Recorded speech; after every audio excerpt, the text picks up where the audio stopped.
In a new court filing from the defense in the Charlie Kirk assassination case, the defense argues that the ATF was unable to identify the round used to kill Charlie Kirk to the rifle. We're also learning from this filing who the prosecution intends to call in this preliminary hearing, which includes the parents of Tyler Robinson. Of course, many people already, as this story is breaking, are claiming this proves it. Well, it doesn't really prove anything. It's a claim made by the defense. So we're going to analyze this, break down what it really means. But of course, because of the massive popularity of the Charlie Kirk assassination conspiracy theories, I would argue, and many do, Tyler Robinson is likely to be found not guilty because of the massive amount of attention given to alternate theories, especially with statements now from Joe Kent. I think they are going to use all of this. And they've stated they will use the filings from the ATF to make their case and try to create reasonable doubt. It's going to be interesting to see how this plays out. And then on to the big news, my friends. The Bulls, they just booted a player for speaking out against these pride events because he follows Christ. They're basically saying you're fired, which is absolutely nuts. Many people are saying woke is coming back. Now, it may be dead for now, but it could be sleeping and not dead. Democrats are saying they need a straight white man for 2028 if they're going to win straight white men. But if they do, speculation is that woke will come back with a vengeance behind the scenes. So we're going to talk about that and a whole lot more. Before we do get a great sponsor for you guys, it is True Gold Republic. My friends, having sound money and financial independence is important.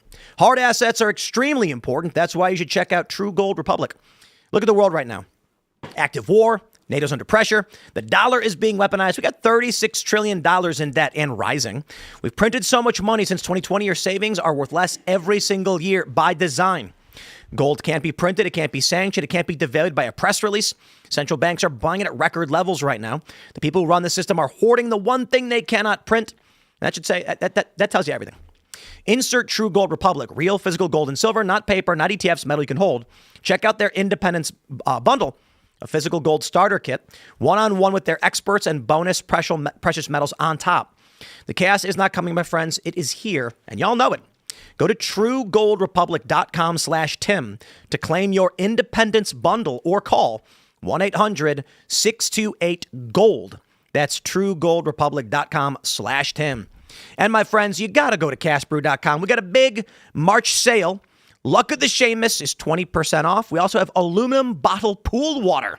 If you ever wanted to drink pool water, something is wrong with you. But if you want to drink pool branded water because it's funny, you can pick up these bottles at castbrew.com, as well as our Cast Brew Vault Black Cold Brew Concentrate.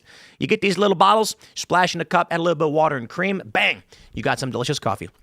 Don't forget to smash that like button, my friends. Share the show with every single person you have ever met right now. Joining us tonight to talk about this and so much more, we have Jeremy Ryan Slate. Hey, I'm Jeremy Ryan Slate. I use my three names because I have the same name as an actor. I have a company called Command Your Brand. For the past decade, we've been booking our clients on great podcasts. I also host two YouTube channels, Hidden Forces in History, look at the forces behind history, as well as The Roman Pattern, looking at civilizational collapse with Rome as a model. And I also host a podcast for the fastest growing book club on Substack, which is the Athenian Book Club. We look at great works in history. I look forward to talking about the Roman Empire again. It's going to be a lot of fun. Ian is too. He really wants to. I was just watching a video about the conquest of Britain a couple nights ago. And how... You mean the modern one with the Muslims? No. Or you mean the old one with the Muslims? Roman Emperor one. Claudius. First, Emperor Claudius allowing his general to go do it for him and then taking the kudos after it succeeded. The kudos. But yes, I want to talk about the Romans. I want to talk about the changing of the world order. Thanks, Tim. Indeed. We got Carter producing, pressing the buttons. What's up, everyone? We also got Phil. And Phil is here, of course. Look at that. Wearing Tim's jacket.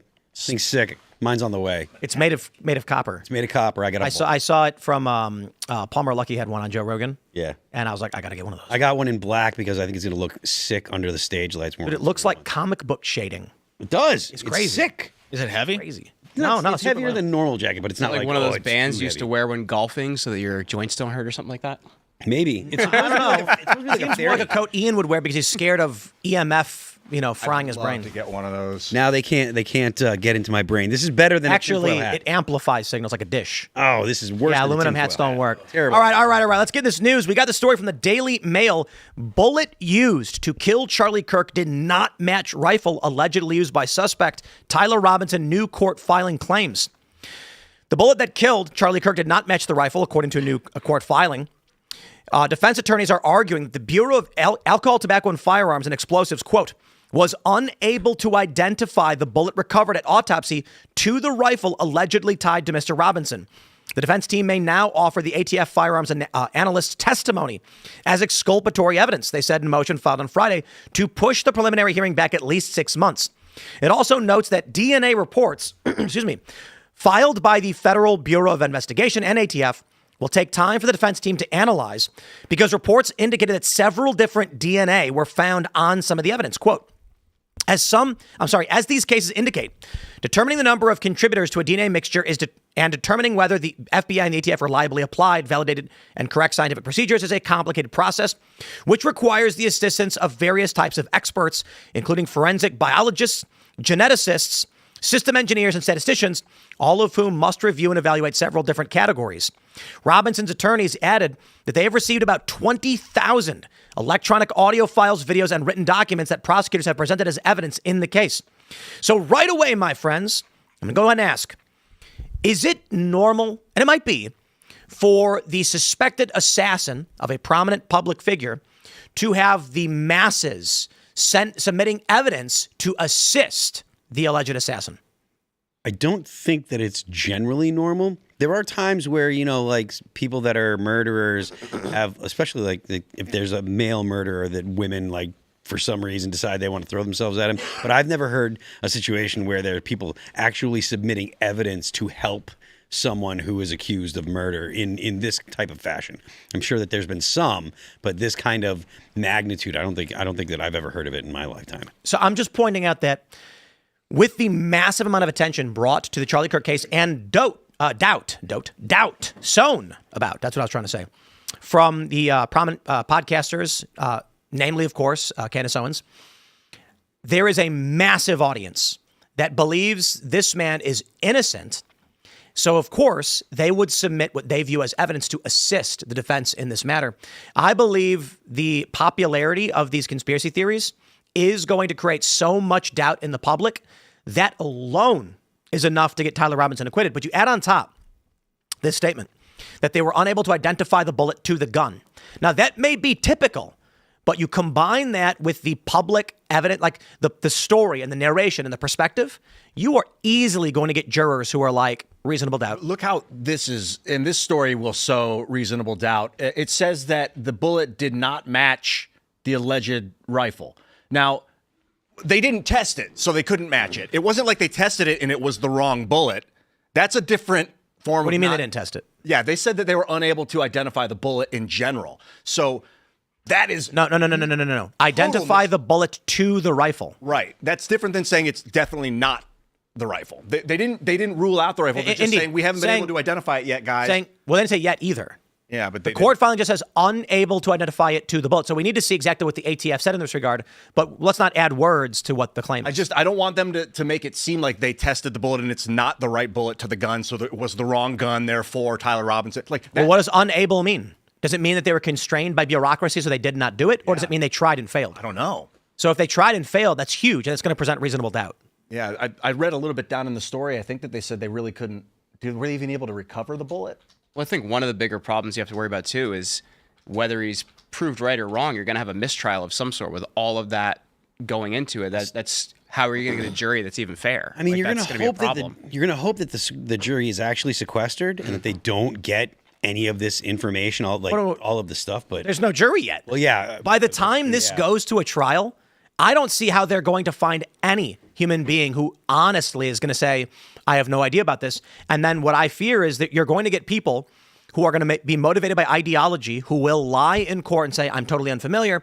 And then as soon as they get in, they'll be playing Candace or whoever else, and they'll be saying, like, I'm going to vote not guilty no matter what. Yeah, I mean, look, it still is a narrow segment of the population that pays very close attention to this stuff, but it is also worth considering the fact that this is such a high profile thing and there's so many people that are on X or that, I'm sure this stuff goes on Facebook. I don't have a Facebook account, but I'm sure that this stuff is happening on Facebook. These discussions are happening. So just to come up with an actual, a jury that's not been tainted already. I don't know that they're going to be able to do that, and that's terrible because I tend to agree with you, Tim. I think that that the guy's going to walk because they can't actually get a non-biased jury. Dude, the internet has changed the way our legal system, our courts work in such a drastic way. Well, even the question I would have, they're saying 20,000 pieces of evidence, but at the same time, are they also just pulling social posts too? Because I'm, like you said, people may have submitted things, but I'm sure a lot of it's social posts they're pulling too. Yeah. Because those things are getting insane reach right now, especially on X. This is good for their defense because at the very least they're going to string it out. I think they said they're going to string it out another 6 months as they try and do. And well, that's just longer to detain a jury then.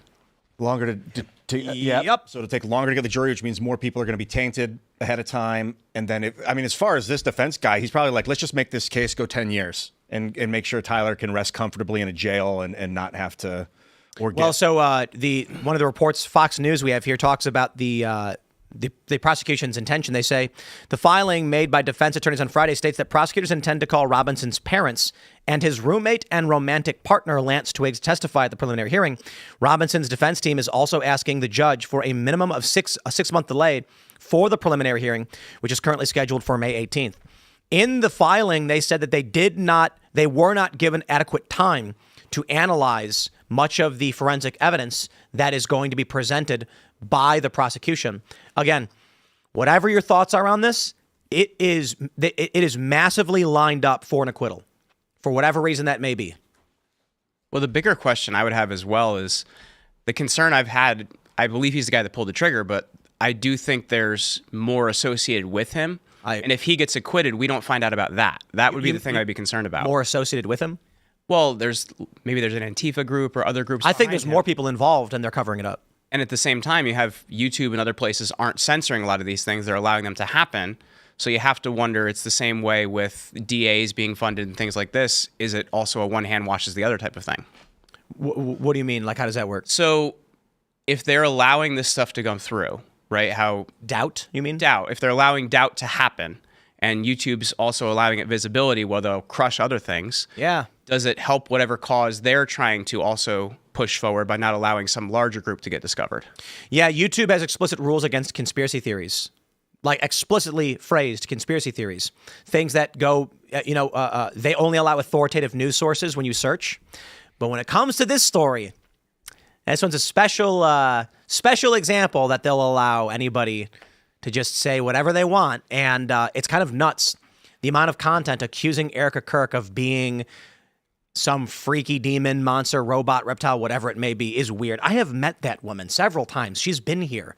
Like, completely normal and unassuming. It's horns, no tail, no. It was funny because, just to kind of be a little candid here, when we went to Turning Point after Charlie was assassinated, Jack was like, we're setting up the show, and he was like, hey, Erica, you want to, I don't know if you want to meet up with her and just say hi or anything. And I was like, yeah, sure. And then, we walked over, and then she was playing with the kids, and then she came over, and she's like, hey, Tim. And I was like, hey, nice to meet you. And she goes, we've met before. And I was like, oh.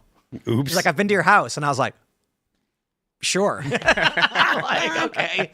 I meet so many people, and then she's like, it's fine. And I'm like, totally normal. It's the weirdest thing how they make these videos that are edited to slow down certain points to then zoom in on her face, and then they just tell you she's doing something wrong when she's literally just kind of normal and boring. It's the weirdest thing ever. Yeah. They accuse her of being a robot. Man, if she hadn't taken that role as CEO of Turning Point, I don't think this would be happening to her. I disagree. You think so? You think she'd? Yep. Really? Yep. I think that's just she's the issue with Erica in this story is that she did PR.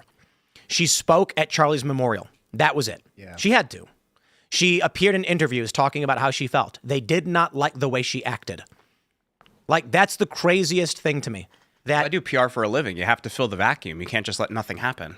Well, I mean, I suppose the question I have for you then, as someone who does PR, would you advise Erica to cry on TV and like really be emotional, or would you tell her to be composed and to deliver a message? Like, how would you advise? I would say it's more about being composed, because at the same time, if she cries, then people are going to say that's a put on, right? So it's you have to at the same time be who you are at all times. And I think in a situation like that, especially after somebody passes under those conditions, people people want to feel safe and they want to feel like the organization's strong, not like it's something that's not going to last. You have to inspire confidence. But even to cry, they accused her of putting fake. Yeah, I was just gonna say like and when she doesn't cry, they're saying, "Oh, this is totally weird for someone to grieve this way. Look at she's hugging her friend, she's laughing. There, she's not grieving. Oh, she was definitely involved in the murder." And then when she does cry, they're like, "Oh, she's just putting it on. Those are crocodile tears."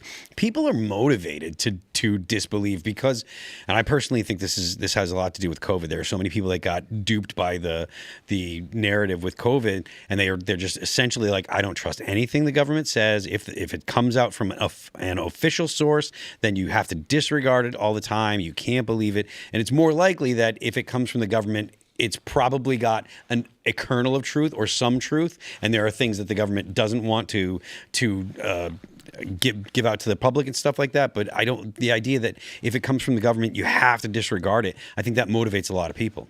I think people also don't understand grief either. Sure. My mom had a stroke in 2013 and she's still able to, barely walk. She doesn't have a lot of her language skills. And first thing I did was start packing for the hospital. Called my boss and told her I wasn't going to be at work, like all of those things. It took 3 years to hit me. Yeah. And I think people don't understand how grief actually works and how people respond to it. Yeah. I also don't understand what people expect. They expect her to appear every day, every time, just to be crying nonstop 24/7. Like at a certain point, you have to live. Her kids and her were in the office. Her kids were playing. Those kids just lost their dad. What do you think the kids are going to do? They're going to just do their childly things. And then what are you supposed to do? Just cry nonstop and just not do anything? Yeah, the kids. It was weeks after this. They were accusing her of doing wrong by doing interviews. And they were claiming that her face didn't look right. And it's like, guys. She's in their oldest daughter, Gigi, was at Turning Point. I met Erica and Gigi there. And like Gigi, I'm talking kind of outside. I don't know what's going on in her brain, but I don't think she quite understood. Children don't. Yeah. And so Erica's in a position where she has to walk that line with Gigi and with the organization and with the government who's probably getting her on testimony and stuff. It's like, and it's just, oh God, I don't know, man. We got this guy in custody who is very much likely the shooter of that rifle. His dad's going to testify against him. Like, I think they're going to, well, he's going to testify. And we don't know what he'll say. He's the guy that turned him in, so we'll see. I really do not believe there will be a scenario. I mean, guys, they're going to call the father to testify. They're going to ask him, and he's going to say exactly what we already know. Like, the reality where the dad comes and goes, I never turned my son in, is just zero. Yeah, he turned him in. His kid had his rifle. I think, is it Garrett? I don't know if that's the rifle that was used. I think it was his grandfather's. Yeah. His father. I suppose then one could argue the whole family was created by the CIA, and it's all one big op, and the dad is actually part of it, and it's all fake. I think it is a cut and dry. Tyler Robinson will be found. I mean, he's innocent until proven guilty, but with the evidence I've seen. But the thing is, the defense will drag this out as long. No, I think if someone asked me to gamble, I would say that he's going to be found not guilty. Really? Mm-hmm. And I think the reason is that you've got a mass formation psychosis. Yep. I am not saying I know that Robinson did it. I am not saying that it's proved beyond a reasonable doubt. I'm saying that so far in the public, we have seen a preponderance of evidence. The idea that the FBI, the family, the news media are all in on one big, massive assassination plan, while these things are possible, it's just substantially less likely. So I would argue that probability dictates this is likely the guy. I do believe that the evidence we've seen in the public also dictates there are others involved, and they are covering that up, or at the very least, not trying to investigate. But again, that being said, based on the social media stories, one thing you must understand is that perception is reality. And so long as Candace and others in that space argue that Robinson is innocent and that a foreign nexus did it, you will get people who will be called for jury duty, and we've seen this with the left. They'll either be marched in with people screaming at them, and so they'll just vote however they're told to vote, or they'll march in and say, I have no idea who Candace is. Wink. And then when it comes time to vote, they're going to go, I know he didn't do it. And then they're going to comment on Candace's own channel, be like, I did this for you, or some other, nonsense. Ideology matters more, perception matters more than what is presented. If you've already tainted the well and told everybody that this is not a real story, that the evidence is fake, then the prosecution's going to be like, here's the gun. And you're going to be thinking in your mind, that's not real. Doesn't matter what they show you. Maybe it's too little too late what I'm about to say about, because I already kind of mentioned it. Gigi, their kid, that daughter, Charlie and Erica's daughter, She doesn't know what's going on or didn't seem to, but she can feel what everyone around her is feeling, and that's how she's living right now. So for Erica to intentionally not espouse grief is understandable. She doesn't want to send her child into a desperate depression, confused depression. So she's trying to be normal. That doesn't mean that she did it or was in on it. Like, she's trying to protect the kids. I'd like to see this this trial public. The defense is also trying to have it not be public. I think it should be public. We should see it. And then I can just say to anybody who thinks it was untoward or a conspiracy, let's just agree to see what the evidence is presented and whether or not it sways our opinions on the matter. Because I would say this, if in court the defense says, and it's on TV, you did not match the bullet to the gun, and the ATF guy goes, we couldn't, and when they say why, they'll be like, it didn't seem to match, then I'm going to be like, whoa, that's huge. But if unable to just means the bullet was damaged, so it's not possible, then I go, well, I mean, that's not good, but it doesn't prove anything. Yeah. So it really just depends on what this means and what they present in court. So I want to see that public. No, we have to. I think the bigger part of it too is people have been through in the last couple of years, especially post-pandemic, is they've been messed with in so many different ways. They don't want to believe a lot of things. Conspiracies almost become mainstream, and people don't want to believe things. And that's actually a very dangerous position to be in. I look at history. It's one of the main things I look at. And there's enough strange things that happen in history that are true that you don't need to really kind of go down a lot of these rabbit holes. Let's jump to this next story. We got a big one from ESPN. Bulls waive guard Jaden Ivey after anti-gay comments. Heavens me, anti-gay. What could he have possibly said? Let's listen. That the world can proclaim LGBTQ, right? They proclaim Pride Month and the NBA. They proclaim it. They show it to the world. They say, come join us for Pride Month, to celebrate unrighteousness. They proclaim it.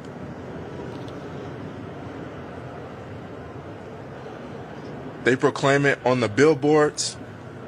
They proclaim it in the streets. Unrighteousness. So how is it that one can't speak righteousness? How is it one that how are they to say that you man, this man is crazy? I'm not the Jay I used to be, but the OJ is dead. I'm alive in Christ. No matter what the basketball setting is, I'm born again, the Holy Spirit. And I've been saved by Jesus Christ. There is a massive Christian revival going on, that's for sure. Yeah. So this dude has the mildest of criticisms. He did not disparage anybody. He didn't use any slurs, and he gets waived because of this. They say the news came after Ivy posted a series of videos ranting about religion. Ranting! Really? That was like one of the most measured statements I've ever heard. Honestly, if I saw a video from a communist who calmly was just like, I have deep concerns about how capitalist structures will accommodate people when AI and industrialization takes place. And that's why I wouldn't call that ranting. I would be like, well, that's an argument. Yeah. This is a guy who's expressing his views on Christianity and pride. And this is what, like, waving is they fired him, right? Yeah, they waived him. They said that, I don't think that they fired him. They just benched him, I thought. Right? That's what it means? Well, waives a release. Yeah. Was it a Put release? somebody on waivers, they have a certain amount of days where another team can claim him or whatever it might be. And if not, he's a free agent. Is there a team that's going to be like, yo, that's fine? Can we sign Because this he guy? doesn't like the gays. Bro, woke is going to come back. Yes, My theory is we've largely routed woke, and the Bud Light, the Target stuff has proven how ineffective, but not only that, how damaging it is to the Democrats' brand. So they've gone underground like Gollum in Lord of the Rings, all just nasty and disheveled. But they're not gone. You don't just, like, ideas don't just stop being. The people who hold these ideas don't just give up on them. Yep. So right now the play is going to be win back the White House, the House, and then they're slowly going to bring all of this woke stuff back. To be honest, they still defend DEI. They're just keeping it quiet because they know it's going to cost them an election. They want to win the power first. This proves it. See, they're keeping it quiet, but when this dude steps over the line, you see how they go. I mean, look at what happened in Virginia, right? Pounce. Spanberger just basically, she was running as I'm a very centrist Democrat. I'm middle of the road, et cetera, et cetera. And as soon as she gets into office, all of the left wing policies that the far left wing policies, they all come flooding in, and she's signing bills, that are passed by the Democrat House or by the Democrat legislature. Have you guys seen the population map for West Virginia? No. Bro, this country is good. We had a similar problem with Mikey Sherrill in New Jersey, where I live. And Brandon is very centrist, very moderate. And one of the things she wants to do now is we homeschool. She wants to do psych evaluations for homeschooled children. So it's like, it's getting kind of crazy. They use one side to get you. And once they have it, they show the true face. Yep. Absolutely. Yeah, I mean, look, the left doesn't think that you should be allowed to homeschool your kids, right? They think that your children are their property. And I mean, I've got a 5-month-old, and I have absolutely no intention of sending him to state schools at all, period. That's just not happening. I'm not giving my kid to a public school so they can indoctrinate him and try to make him into what they consider to be a good citizen. That ain't happening. But the left is going to do everything they can to either limit your ability to educate your kids at home or to downright take away your right to educate your kids at home. And I mean, there's a lot of parents groups that are very against this. But if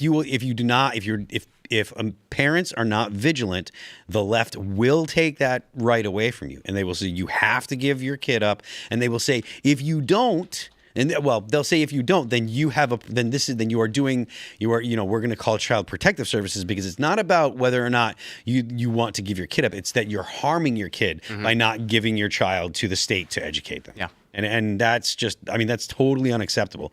So this is West Virginia population growth over the past decade, up to 2021, to be honest.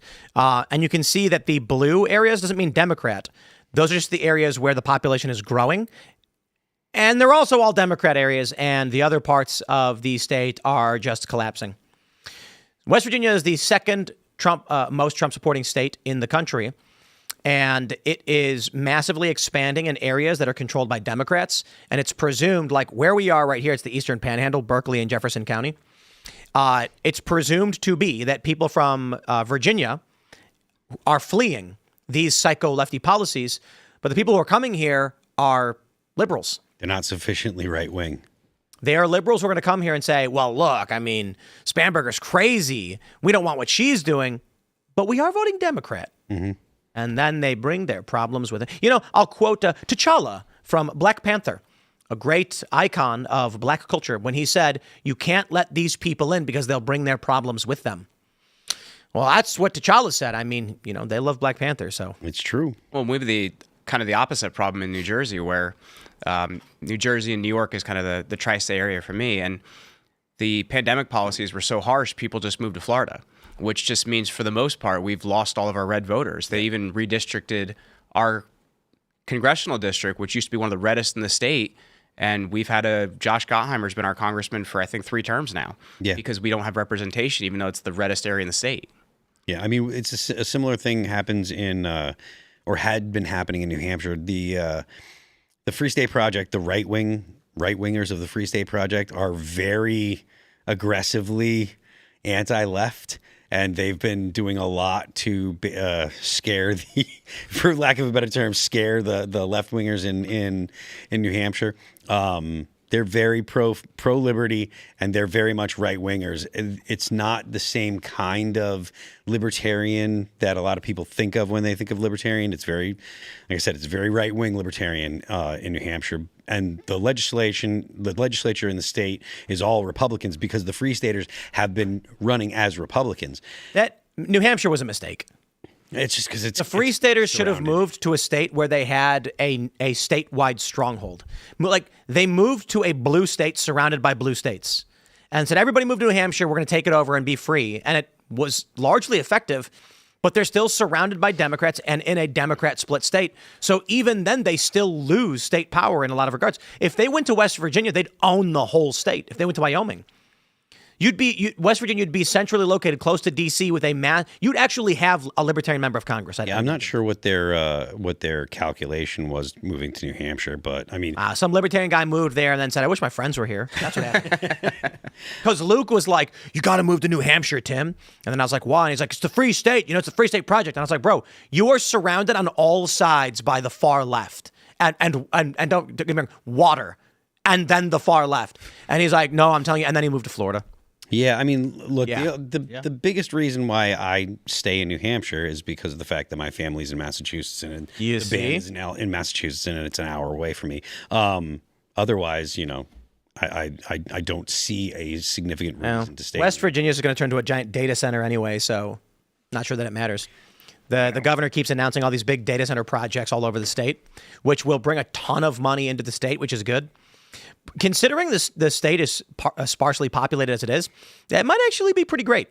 No one really cares. They're like, the problem with data centers is they're big eyesores that consume a lot of resources and drive up prices in urban areas. You come to West Virginia, you put a data center in the middle of like rural West Virginia where very few people live. Sure, it might be disrupting to the people who live there. So, to them, I sympathize.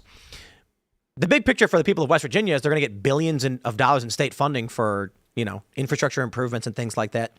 And you're largely not going to see the data centers. So yeah, I mean, even if the way that it looks now, a lot of the companies that are trying to build data centers are also they want to build the power generation along with the data centers.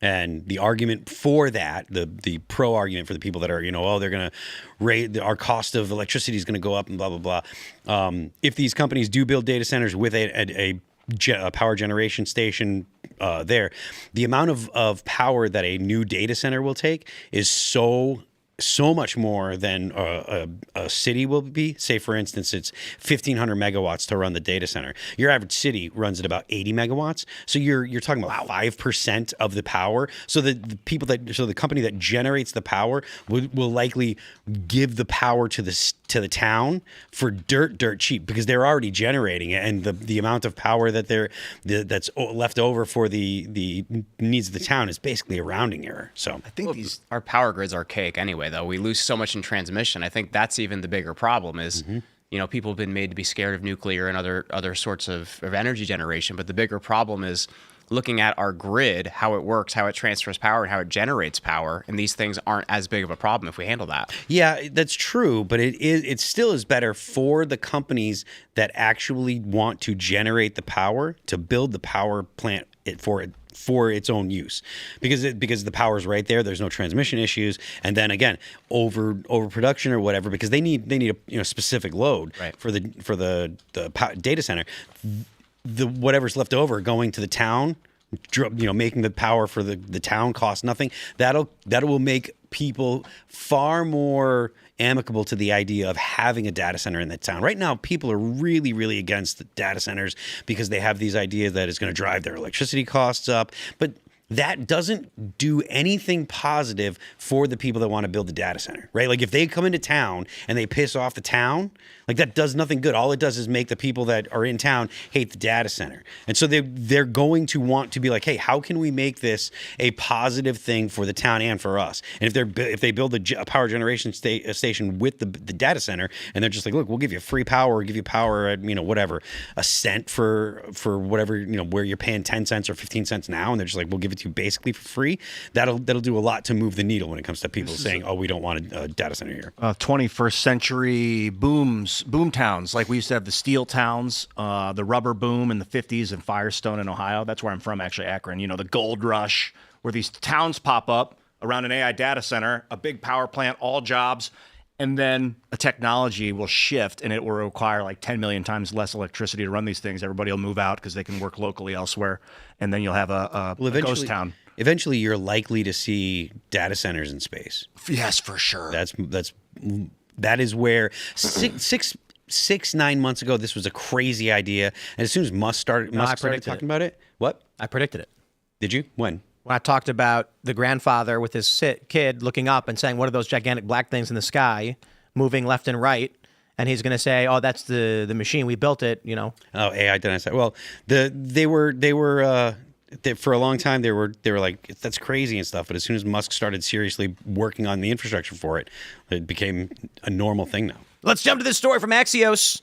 Some Democrats' 2028 strategy, a straight white Christian man. It's about time. They are purging the far left. They are dumping money against them. They are trying to moderate. And they outright have said their 2028 candidate needs to be a straight white Christian man. That's why they're promoting James Tallarico in Texas. I believe the play is this. Woke is bad for the brand. They know it. They still want it, but you can't sell people something they don't want to eat. You got to steal power, then force it on them. So likely what's going to happen is you got Joe Rogan ragging on Trump and MAGA, saying there's a lot of MAGA dorks. Some are genuine patriots, but they got to deal with these dorks. The Trump supporters do not all of them, but many of them do not want to hear that Trump is losing support over the Iran war and the Epstein files, but it is true. Democrats are going to try to capture these guys who are pissed off and moving away from Donald Trump. And we got people in our Discord who are saying that they're pissed off over the Iran war. Democrats are going to try and capture him. Now, I'll say this. I ain't voting for the likes of Adam Schiff, nor am I going to vote in any way to help that guy get power. So I don't know who the Democrats think they're going to run, but if the Democrats do purge a majority of the far left and we start seeing more like Tulsi Gabbard types running, they're moderate, anti-woke Democrats, you will actually start seeing, I wouldn't be surprised if Joe Rogan endorses the Democrat in 2028. I wouldn't be surprised if I do it because this. Well, no one will be surprised by that either. War Machine just doesn't have party affiliation. Right now, it's got control of the Republican Party. The liberal economic order, the technocracy has control of the Republican Party. 4 years ago, they had control of the Democratic Party instead. So I just want some consciousness. Like, I don't want people naming airports after themselves and putting their signatures on the dollar bills and getting us into wars that they told us they weren't going to get us into. But I've never seen a politician. No, Ian, we've been talking about it for years. We were, I remember in 2024, we were all sitting around this table just talking about how we just needed a president who would start a war with Iran. You just are misremembering. I think the saying was new wars. Wasn't that the That's saying? right. New wars. Yes, new wars. Yeah, yes, new wars. Yep. Or he might have been like, no, new wars. I was wearing my MAGA new beanie wars? at the time, my bright red MAGA beanie, and I was, yes, new That's wars. what it was. People were like, we want world peace. And he was like, no, new wars. And they've misinterpreted him. And they're like, oh. This has been the strategy for how long? There was that, I'm trying to remember which general it was, that had the... Wesley Clark, thank you. The West Clark 7. Basically, we're going to go through all these 7 countries and then we're going to end up in Iran. So it's been, no matter what party it is, it's been the policy since 9/11 that they've wanted to get Iran. So it doesn't matter who it is. The question for you is, how is this not like Rome? That's the hard part. Because the better question is, does this track alongside anything in Rome? So the 3 key things I look at are inflation, immigration, meaning poor border control, and then lack of ethics of people in political position. They don't kind of look at the future, they look at what's now. We got all that. We have all 3 of those things. And that's why when people often ask me, are we a republic anymore? Or are we an empire? I really look at not only an empire, but we're an empire that's fading in a lot of ways because we're destroying our money. We don't look at what the real inflationary number is. If you want to look at it from 1790 till now rather than year over year, it's probably somewhere between 3,000% and 5,000%. And we're not giving people real numbers. But at the same time, our politicians are too concerned about fighting each other, and they're less concerned about who's coming into their country as well. So there's so much. Trump will have a Brutus? I think Trump's way past of a Brutus. I think because if you look at it, we haven't, and this is one of the things we did the Culture War episode a few years ago I talked about, we haven't functionally been a republic in a very long time. The presidential office has gotten more and more and more power. And Well, he just tried paying TSA by decree. Yeah. And it's funny because this creates a weird conundrum for Democrats where I can't remember which Democrat went on, I think it was like Meet the Press, and he was like, Trump can't do that. It's illegal. And so now they've created this position where they have to argue that Trump can't use executive authority to alleviate a problem everyone's pissed about. Yeah. It really puts them in a difficult position because people are going to go, no, I'm happy Trump is just doing it. But people are going to be saying, I'm happy we have a strong executive to just do it. But you look at it, George W. Bush, executive order, Barack Obama, executive order, Joe Biden, executive order, Donald Trump, executive order. It's not governing. And what happens is the next president just gets rid of those executive orders to put in his own. It's not policy. It's not law. It's not structure. It's by executive order or by dictate. So do you think Trump should sign an executive order that makes Baron Trump the Baron? And he just rules over all? Be a great idea. But no, on all honesty, I think it gets back to, Republicans actually worrying about legislation, and that's not really what we're doing. We're worrying about winning the next midterm or winning the next election. Also, a big factor in this is the cultural fracturing. Yeah. So we don't have a unified moral system either. That's correct. So it doesn't matter what our politicians are doing, to be honest. I was about Caesar. Like, I feel like it was the moral fracturing of the Senate that led towards their fear of Caesar, and then their inevitable ultimatum to Caesar of give up your property or. And Caesar's like, you leave me no other choice. Now I'm going to invade and take the control. Like, the problem is everybody was doing it. The trope about Roman office was your first year was to get out of debt. Your second year was to build wealth, and your third year was to avoid prosecution. So you need at least 3 years in office. So everyone was doing it. He just kind of did it harder than everybody else. And the Senate resisted him so hard they caused the fall of the Republic. The Senate won't even pass the SAVE Act, even though it's popular. Congress is wholly dysfunctional. We all know it. They're all just serving themselves, and it's because there is no unified culture. Mm-hmm. There is no public mandate. The public is fighting itself. So members of Congress are like, okay, quick, grab as much China as you can on the way out. I feel like the end result is just going to be, some people, we've talked about the idea of civil war, but it could just be balkanization. I thought that when Trump, was running for office in 2020, yeah, if they had, like, they prevented him or whatever happened, he didn't get into office in 2020, and then they were trying to arrest him and make it so he couldn't run again. If that had succeeded, that would have been like Caesar, and he probably would have crossed the Rubicon. And what do you mean? It was if they had legally been like, you can't run, Don. He'd been like, you know what, you can bet. I'm in power. Like we could have seen a demagogue go real, but instead it worked out. He legally ran. He legally won. The court cases aren't done yet. Yeah. Have we even gotten a ruling from the appellate court on the criminal case in New York? Well, only that his hand wasn't forced in 24. I feel like if he'd been arrested, somebody's hand may have been forced in 24 to do what Julius Caesar did when he crossed the Rubicon. I wonder. It didn't happen. I wonder if all of this is just emergent and predictable. That all societies will go through these ebbs and flows naturally for a variety of reasons, meaning we talk about immigration, inflation, and all of these things, political corruption, but these are just inevitabilities based on, it's 1 + 1 = 2. One domino falls over. No matter how advanced your society is, these things will start happening. You know how they say you got to kill the white-tailed deer? You got to hunt them because they'll overgrow. They'll eat. Indeed. And then they'll starve themselves out. This happened here a few years ago. Do humans go to war inevitably when the population gets so big? We've never gotten to that point. Is like World War I. Was that not a population issue? Well, all of these things do somewhat relate to it. We've not gotten to a point where like red-tailed deer as a planet, but certainly there's been tons of resource wars, if not all of them. And I will say the funniest thing is how many people the East India Trading Company killed because they wanted black peppercorn on their steak, which I get. Our national good debt, steak, man. We read an ad at the top of the show where it's like we're 36+ trillion in debt. We're 39 trillion in debt. It's getting worse. Ad was like 6 months ago. 6 months. We got to update the script. I don't see another path right now other than a world war that slaughters 30%, 15% of the population. I just don't see another. How does a world war you're saying that we have to have a world war to deal with debt? Not that we have to, but that it's an inevitability. Like 30,000 So here's the thing. Like World War I and II basically reset Europe and restructured how their governments functioned. They're talking about their healthcare system, for instance, was wholly a product of World War II. Upward consolidation of wealth after World War I and population reduction. It eliminates a large portion of the population. Obviously, it's like young men that want to change the world go out there and they fight and they sign up. Let's do a throwback. Should we be trending alongside comparable to Rome? What's next for us? Well, I think the biggest thing is handling the currency, because people often talk about Constantine being the guy that brought Christianity into Rome as a legal religion. That's what he did in 313. But the thing that he does that he doesn't get a lot of credit for is in 314, he mints less than 100 gold coins.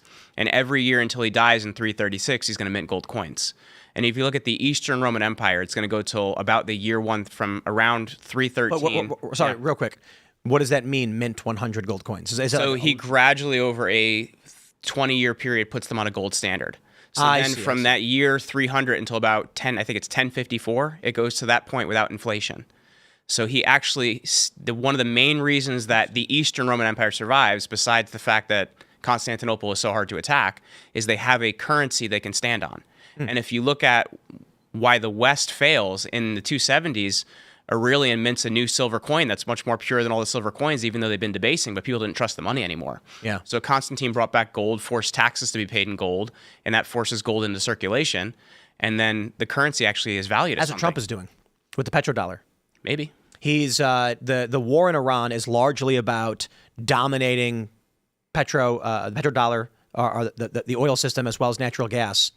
We went over this great thread that basically breaks down everything the U.S. has been doing with Venezuela, with Iran.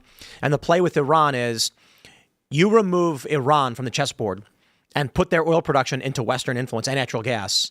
The U.S. will control 45% of global natural gas and oil. China and Russia will never stand a chance.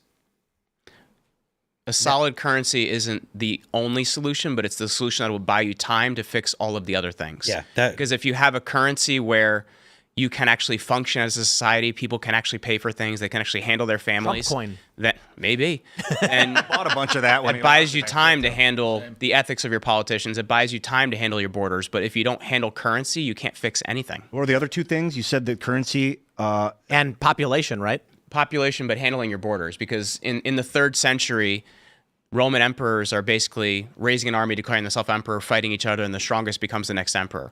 Does Trump need to be like, have babies? We need more babies. That is a big part of the problem as well, right? Because if you look at even how population's rising, it's rising by people coming across the border rather than people being born here. Yep. And you can't replace your managers with Honduran farmers. Correct, because there's this the famous Roman armor people know is the lorica segmentata. It's the three-piece Roman armor that they wear. The 3rd century, they didn't wear that. They wore things that looked more like barbarian armor, and that's because the culture had changed.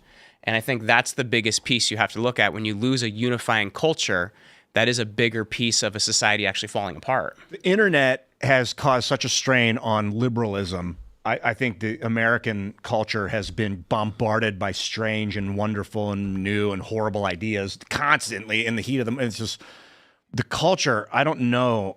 It's nice to have a superstar come across, but then when the superstar plays for the Chicago Bulls and they're part of the circus, they can't speak out against the circus. The gladiator gets, ostracized. I don't know. What are your? That's one of the reasons I care about great works of Western culture, because most people at this point in time haven't read them. They haven't read a lot of the works that would have been a major part of people's schooling. They haven't taken a classical education. There's a push out there for something called I think it's the classical education test or something like that. And it's really pushing for getting classical education back in school because people don't understand history. They don't understand true grammar. They don't understand a lot of the things that a culture is built on.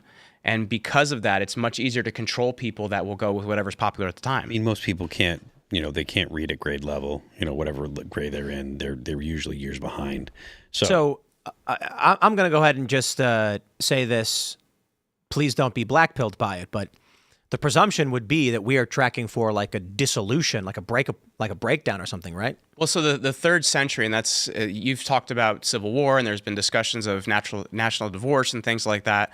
And if you look at what happens when the center gets weak, that's when the edges start to break away. In the 3rd century, Rome has 2 different breakaway empires. They have a Gallic Empire in the west that breaks off, the Palmyran Empire in the east. And that was only because they were looking at, we're paying taxes to a center in Rome that can't defend us. They're no longer sending troops.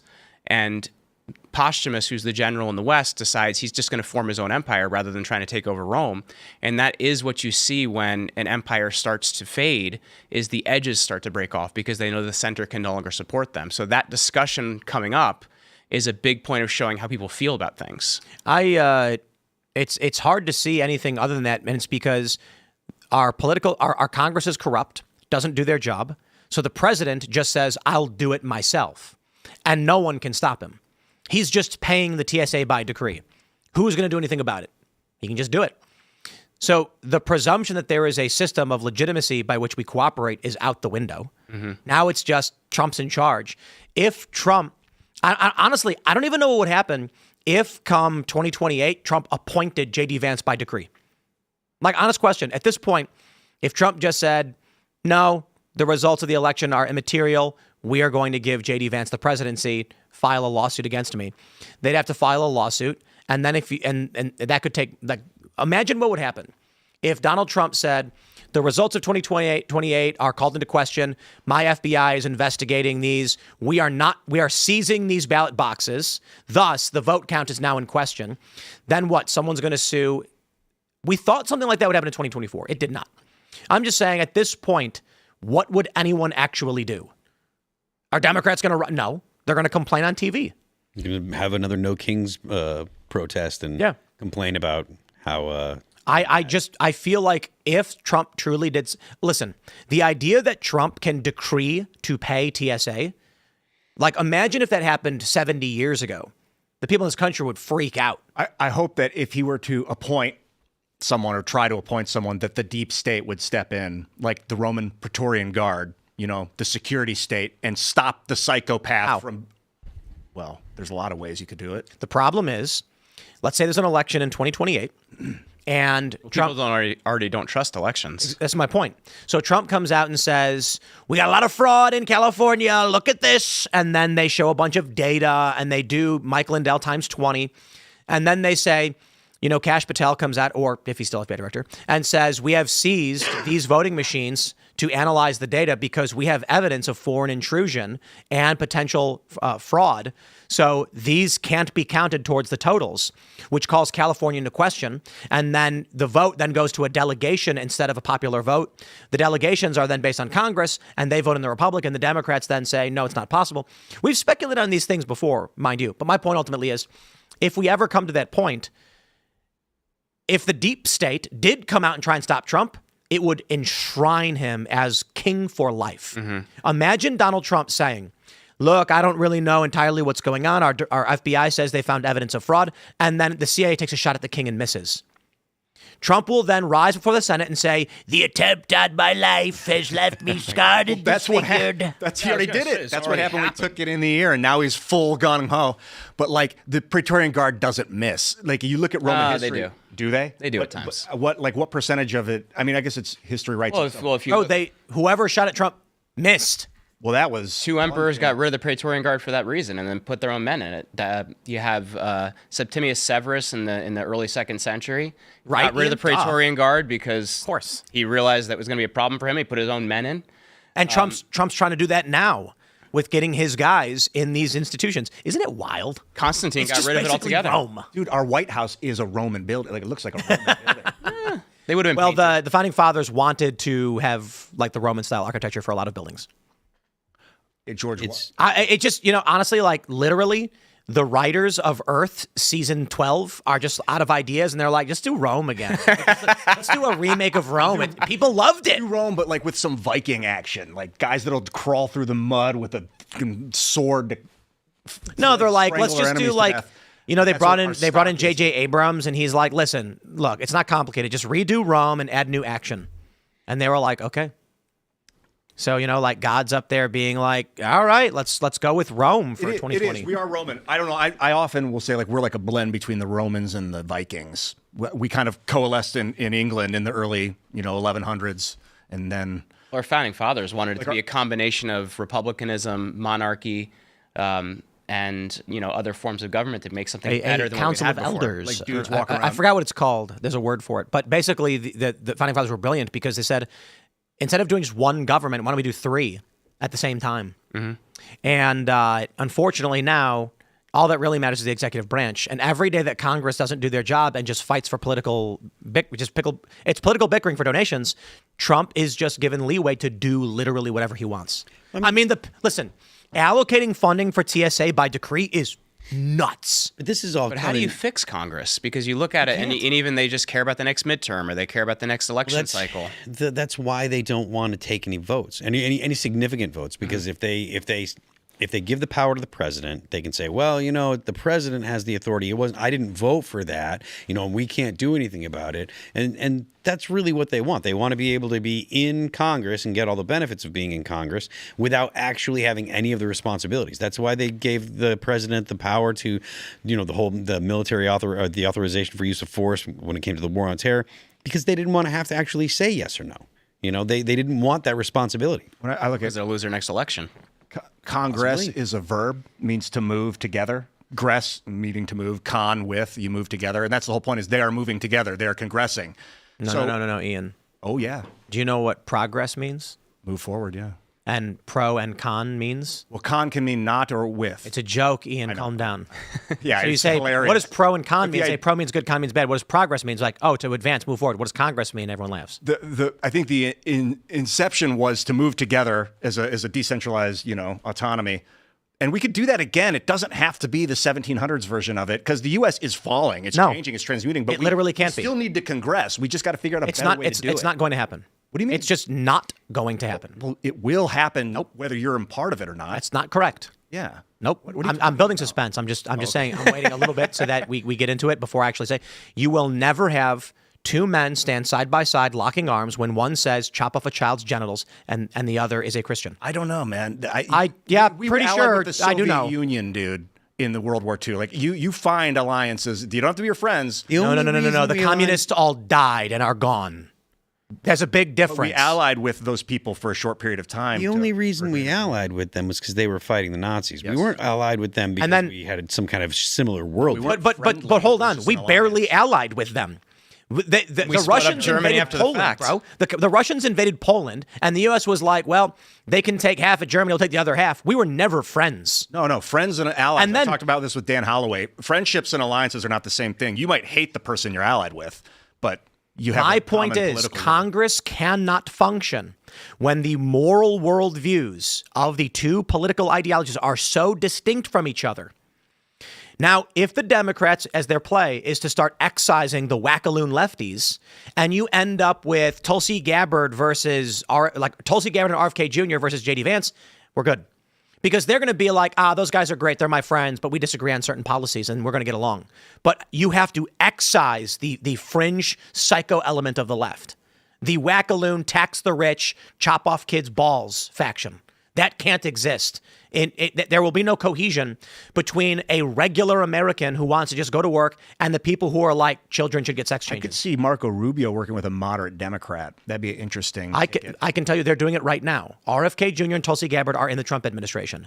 If moving forward, the Democrats embrace, like you have the Trump admin and it breaks into two, a left Trump and a right Trump, everyone's good. We get along, we're all friends. You asked Jeremy, like, how do we fix Congress? I don't see, because they get bribed. There's 450 of them. They're such easy targets to bribe. It's so easy to tweak. And I just want to congress, like, as American people. I don't, technology is such that we don't have to rely on sending someone to Washington, D.C. to hope that they do it for you anymore. You can just kind of interface through the internet, through telephone. Do you really think that was never the point? Of what? The point was literally to not have democracy. Quite literally, it was, quote, to have better men. That was an actual quote from the Founding Fathers. So when you elect a representative, you are choosing someone whose job it is to facilitate. It was not so that the collective wishes of the community be manifested democratically. They did not want democracy. The 17th Amendment the reason people say to repeal the 17th Amendment is because initially when it came to the appointment of senators, the idea was that you would elect a state senator or a state rep who would then vote among a group of people, a better man who would go to Congress to represent the state. My question on that, just a clarification. Are the better men just the senators, or were they the representatives reps as well? And the senators, the reps? The idea was, you're a farmer. You don't understand the affairs that are going on with foreign policy, taxation, and national policy. Do you trust me? I will go, and the values I hold I will bring to D.C. It really is. You'd say, you do it, buddy. I hire you to do the job. And with the age of education, it's like, do you still want to live like that, where you must suffer as a poor farmer and hope that guy who's probably dumber than you is going to do it better because he's more charismatic? Like, don't vote for a guy who's dumber than you. Well, most of the people in Congress are dumber than me. No offense, but they're just actually, I think, and they push it. Ian, do you know what Dunning-Kruger means? I've heard of it, yeah. Where you think you're smarter than you are? Yeah, the members of Congress are all smarter than you. Now, I'm not saying they're the smartest people in the world. I'm sorry, dude. It's a fact. It's impossible to quantify, but Alexandria Ocasio-Cortez is a smart person. I believe that. And anybody who's capable of manipulating a system to get them into that position of power is smart. Well, they're charismatic and they're wealthy a lot of times. They're good at raising money. They are better at calculating their plans and odds and future decisions than you are. And that's not necessarily intelligence. That's the ability to observe something, take a bigger risk than any of us would take. My point is, it doesn't, I'll say this. It doesn't matter if you're smarter or not. they are in a position of power over you, and they figured out how to get there, and you did not. Yeah, I know. So we're living in this poor farmer 1778 legal system where I'm for it completely. you love it. Obviously, it's doing so well. Why not just? Oh, I'm keep not it in favor forever? of the corruption and the degradation, but I will just stress, Lord help us if someone like you had political power. I do have You political think- power. So do you. We have a TV Bro, and an you don't ability to vote. tell people to do Like something. you don't What vote are you in talking about? I just- Congress. You don't go to Congress and pass bills. You think you're smarter than everyone in Congress. That's insane. I didn't say I'm smarter than everyone in You Congress. said think you said that. I'm smarter than a lot did. of people in Congress. I think Thomas Massey's way smarter than me. Okay, you think you're smarter than most of the people in Congress, and Look, that's just I have not yet true. to see that those people are geniuses in Congress. I would love to see really intelligence leading the way. It's charisma, however. It doesn't have to be that they're geniuses, and not to say that they're smarter than you, but most people in Congress, most of the time when people get frustrated with people in Congress, it's not because they think they're actually dumb, which there are some people in Congress that actually, I think that are, when Cori Bush was in Congress, I don't think Cori Bush is particularly intelligent. Jasmine Crockett's terrifying. What is that? What is that quote? It is the plight of man that the ignorant are so confident and Yeah. the smart are so doubtful, something to that effect. But most people in Congress are, they're fairly intelligent. And just because they don't do what we want, a lot of times that's not because of the individual, it's because of the way that our system's set up. Like I've talked about how nobody likes how the sausage is made, right? Like nobody likes to see how you actually have to do business in DC. That's the way that it is. It's not. There are people marching down the street with no kings signs, and they will tell you that Donald Trump is a stupid person who was there accidentally, and they will say that Elon Musk is a trust fund kid whose dad owned an emerald mine, and that's why he's rich and powerful by chance, and he's actually really dumb. And if you ask them, do you genuinely believe, having not studied any of the work that these men have done, having not built anything comparable to them, or even understanding the basic mechanisms of an LLC, an S Corp, or C Corp, that you are smarter than they are? And they will go, of course. That is the plight of man. And that is why Democrats as a party have existed the way they have for so long, because with all due respect, they're not wrong about Dunning-Kruger. The fact that they have, what was it, like 3 million estimated across the country at these No Kings protests, these people genuinely believe they're smarter than the world's richest man who has brought, 3 companies over $1 trillion net worth? Yeah, and they're like, I'm smarter than him. It's like the dude is landing rockets. He is bringing rockets to space and then landing them on platforms in the ocean. You are not smarter than this man. They're like, yes, I am. My favorite cope is they're like, well, he doesn't actually do it. It's other people that do it. And then you talk to people hire that work, those people that know how to do it. Well, not only that, but is you the talk skill. to people that work at SpaceX and they're like, no, he's an engineer. It's he's not here even working that. all the time. It's that Elon goes to 3 guys and he says, one of the biggest problems with rockets is we have to keep reusing all of it. It's very expensive. It's hundreds of millions of dollars. So the idea is, how do we implement a landing system for reusable rockets? And then one guy goes, well, I think we should make it out of moon cheese. And he goes, that's a bad idea. The point is, he brings 10 engineers before him and he says, what's your plan? And the guy goes, A, B, C, D. He goes, those plans are bad. You make it work. Then he gives that guy money and that guy makes it work. It's not that he is going to actually write the code, build the materials. It's that he's going to listen to all the ideas and in his brain is connecting the dots saying, your idea will not work for these reasons. Your idea is too expensive. That actually might work. Let's try that one. And then it does. And he does it over and over and over again, because the simple thing about being smart is it's recollection and being able to utilize that recollection to connect dots to make future predictions. And Elon has that in spades. It's the difference between strategic thinking and tactical thinking. Tactical thinking, you're trying to solve just one situation, where strategic, you're looking at doing something more long term, and that has more moving parts to it. And there's just, it's wild to me that, we'll have somebody on this show, usually when it's contentious and they're a lefty. And I always just ask, you've not Googled this. You've not read anything about it, nor listened to the quotes from the individuals involved. Do you actually believe you are correct? And they'll go, of course. And it's just like, okay. Well, that person's going to vote to blow the country up. So do you think, like, the founding fathers did not want direct democracy? That's for sure. Yeah. And I'll tell you this, Democrats don't even want that. The reason why Republicans won't pass the SAVE Act is because they don't want any of y'all voting for that reason. Because there's a Republican right now, like John Thune is sitting in his like hideaway cabin, like hiding from everybody. And there's someone going, Senator, why won't you pass the SAVE Act? And he goes, are you watching this Timcast IRL? This dude said he was smarter than most of the people in Congress. That's why we don't want him to vote.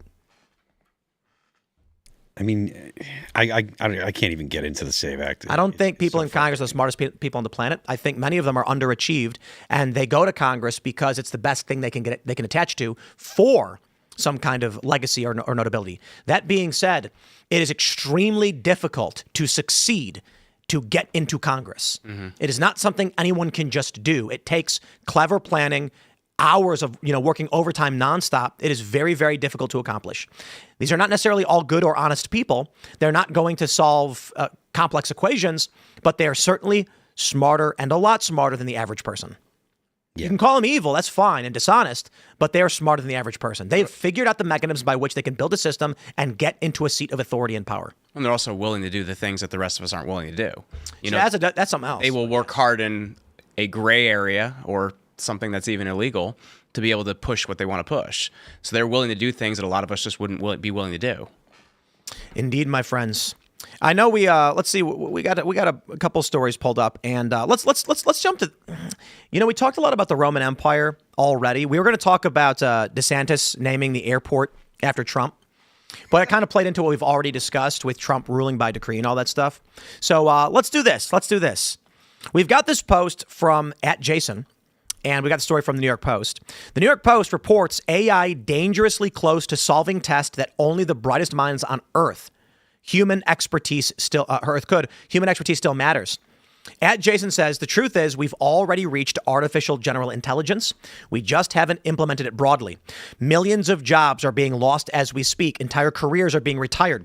The rich and powerful investors and founders who implemented AGI will get bizarrely rich beyond what makes sense. It will break people's brains on both sides. It's going to suck a lot of our friends and family for a lot of friends and family who aren't obsessed with their careers because things are moving so fast they won't have even left the starting gate by the time the awards are handed out. We're going to have to solve for a lot of second and third order effects, some of which will suck, job loss, and some of which will be awesome. AI will create free, cheap energy, free education, cheaper and better food, homes that build themselves, and medicine that makes you as healthy as a 30-year-old when you're 100. Change is hard, but humans are the most adaptable species nature has ever created. We can figure it out. I saw a UFO the other day. Took a picture of it. Really? Yeah. Where? So what Owen Schroyer described seeing, I saw something similar when I was driving in West Virginia. I bring this up because I'm wondering if these sightings that people are reportedly seeing, like the drones and stuff, are actually just a function of advanced technology we have already reached. It's not out of the question that someone's flying a drone over a farm. So that's why I say UFO, but I'm just being kind of shocking. But I wonder if there's just degrees of technology that have advanced so far, regular people aren't catching up to this. My point. Andy was telling me, my boy Andy who works here, that late at night, he'll see, actually, I think it was Andy saying this, you'll see lights in the sky, just like you'll see UFOs flying around like crazy. No one cares. Why? Well, it's drones probably. They're just drones flying around at night. What do I care? However, there are a lot of people who this advancement in drones has come so quickly, they see these things in the sky and they freak out. And you get reportings of UFOs. So as it relates to the artificial intelligence stuff, I think it's very likely that we are substantially more advanced in AI than anyone knows. But the implementation is happening only in key areas. Mm-hmm. For instance, there's a big story right now where they've got AI cow herding. The cows all wear collars, and the farmer looks at his phone and he draws a circle as the grazing area, and the cows all get a brr, brr, brr, that makes the cows start moving to the appropriate area to graze. He no longer needs dogs to do anything. These kinds of things are happening rapidly, but a plumber doesn't know this. So one day he sees a cow with a collar on going, and it's talking. And then he sees the cow walking down the street and he goes, what is that thing on that cow? Is this alien? And the device is going, and then the cow's moving. And he's like, so my point is technology is advancing faster than human culture can adapt to it. Mm-hmm. There's a phrase that they use in AI. They say that AI has jagged edges because there's a lot of capabilities that artificial intelligence has, but that doesn't mean that there's an adoption of it. So there's a lot of things that your AI could do, but it hasn't really filtered out into the population yet. So the adoption of AI is actually lagging compared to what the capabilities of most of AI. Exactly. I agree. And I think, guys, have you seen the Black Snape versus Snape UFC match? Oh God, dude! AI video is just my mind is ridiculous. blown. The acceleration. It's real. It's indistinguishable. That's why they're attacking Iran. They have the tech. They got you notice how quiet you think AI Iran development has been the last 3 months? That's on no, purpose. it hasn't been. Why? You haven't sensed the void? It hasn't There's been, an intentional Just use obfuscation. It has Lower not people been the whole quiet. same Opus. Check this out. Check this out. Anthropic released Opus. Look, that noise is nothing. 3.6. Let me turn the volume down on this. But watch this. Watch quiet this. at all. Relatively quiet. Watch this.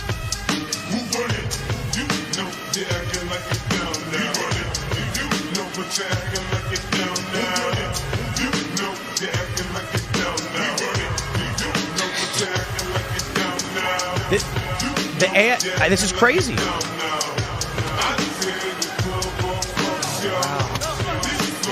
really want to put people in pods, man. Just entertain them.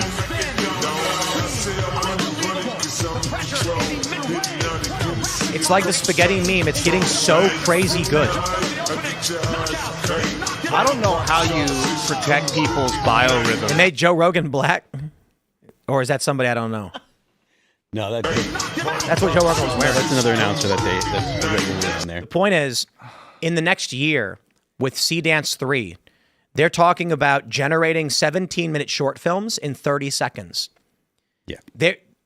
Movies are over, music is over, like the transformation, it's already here, and we are culturally lagging.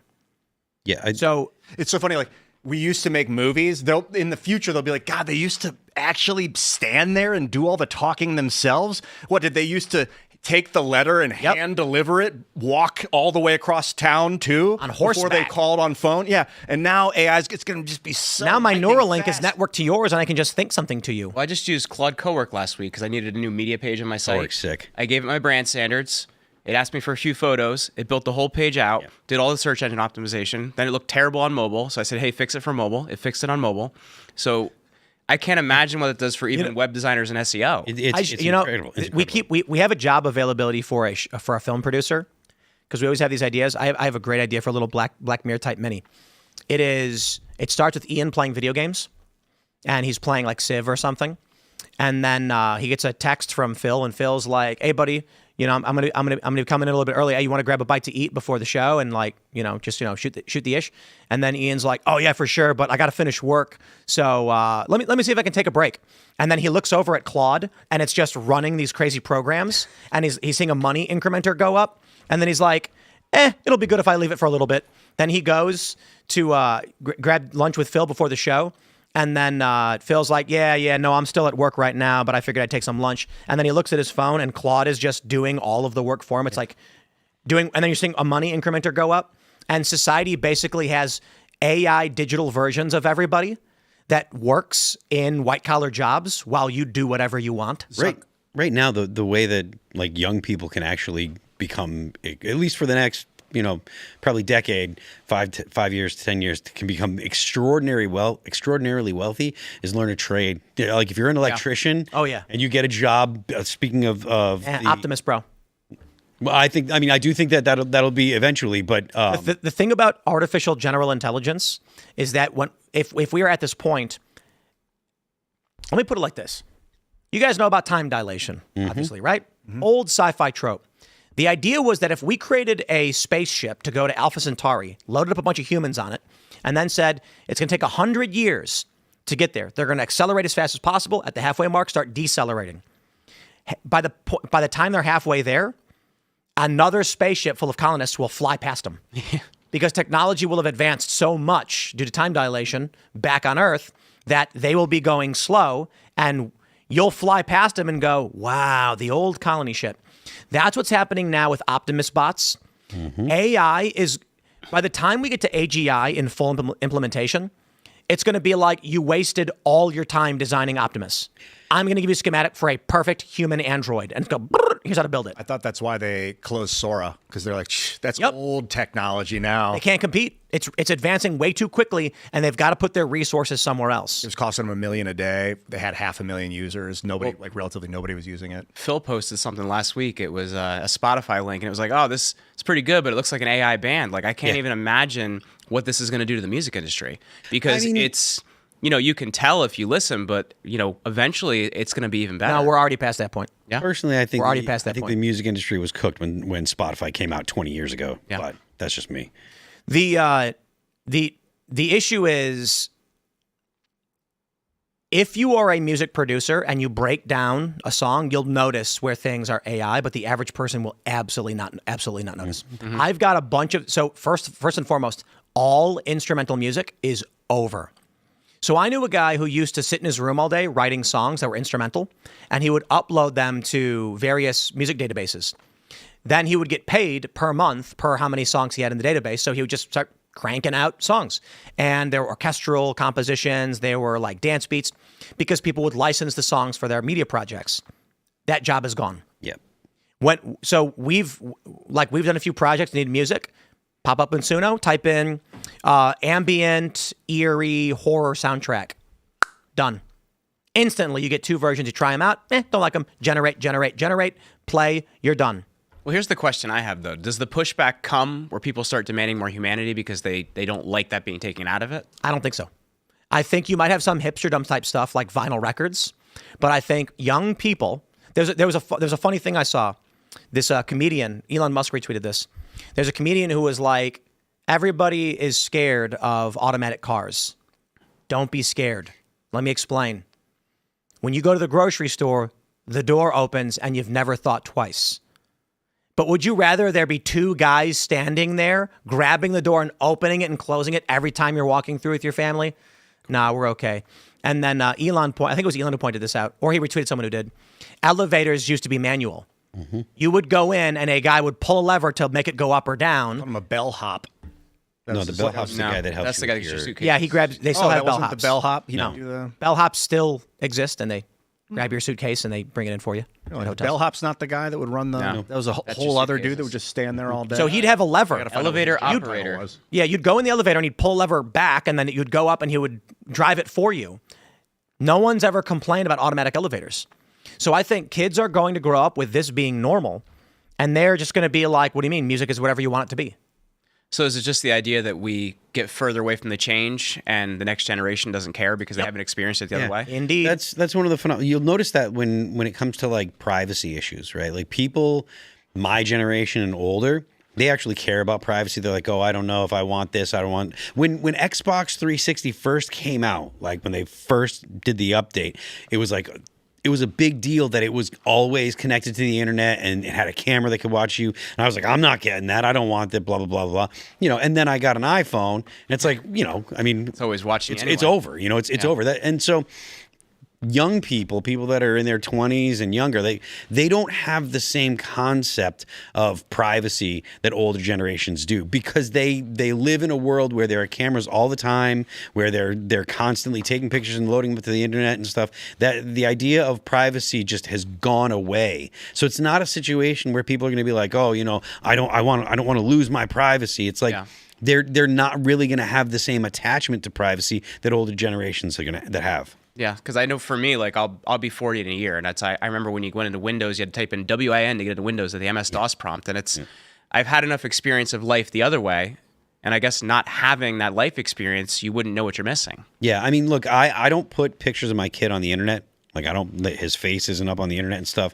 I'm sure that by the time he's a teenager, he's going to be like, I don't care, whatever, but until he is old enough to make the decision, like I'm not going to do that for him. But I strongly suspect that he's just going to be like, look, man, there's always videos, there's always camera. Dad, you're always watching me, or through somehow or what have you. So I think that young people are just going to have a different relationship with privacy than older generations. Let's jump to this story. We've got this from Technology Law, FKKS. So you may have heard the story. It broke last month, but there's a lot moving right now. New York and Washington are taking on loot boxes in video games. Letitia James, the Democrat AG from New York, has filed a lawsuit against Valve for hosting illegal gambling. We've got this from her website from the end of February, basically saying that Counter-Strike 2, Team Fortress 2, and Dota 2 enable gambling by enticing users to pay for the chance to win a rare virtual item of significant monetary value. In Valve's most popular game, the process resembles a slot machine with an animated spinning wheel that eventually rests on a selected item. The randomly selected virtual items have no in-game functionality, but can be sold online for money, with one of them reportedly being sold for more than $1 million. I believe New York and Washington are going to win. Valve is going to lose. The end result will be that loot boxes and anything comparable is gambling. And the reason why is that casinos are opening everywhere. New York just announced 3 new gaming licenses. A Hard Rock, they've got, what is it? They're doing a Bally's in the Bronx, a Hard Rock somewhere. They've already got Resorts World. They're going to have, I think, 4 casinos in New York City. 4. Wow. 4. Now, these casinos are probably going, these big corporations, to Letitia James, to Washington, saying, we will open these casinos and you will make bank off of your tax share from gambling only if you eliminate any competition. The reason I think Letitia James is going after loot boxes is not a coincidence that it's happening around the exact same time New York just issued 3 gaming licenses to major casino operators. So what they're arguing is, let me put it like this. The first slot machines, the reason why they have cherries, lemons, and bar is because gambling was illegal. You'd put a coin in, you'd pull the lever, it would go bar, bar, bar, and a bar of gum would fall down. A vending machine. You would then take that bar of gum next door to a different business that purchases gum. You'd hand them the gum, they'd hand you cash. So that's how you were legally allowed to gamble. It was a workaround. Loot boxes, they're arguing, do the exact same thing as the OG slot machines. You pay some kind of money or value that allows you to then use virtual currency or to actually spin the slot to get your rare item, which can then be sold for money to somebody. It can be, but so can everything.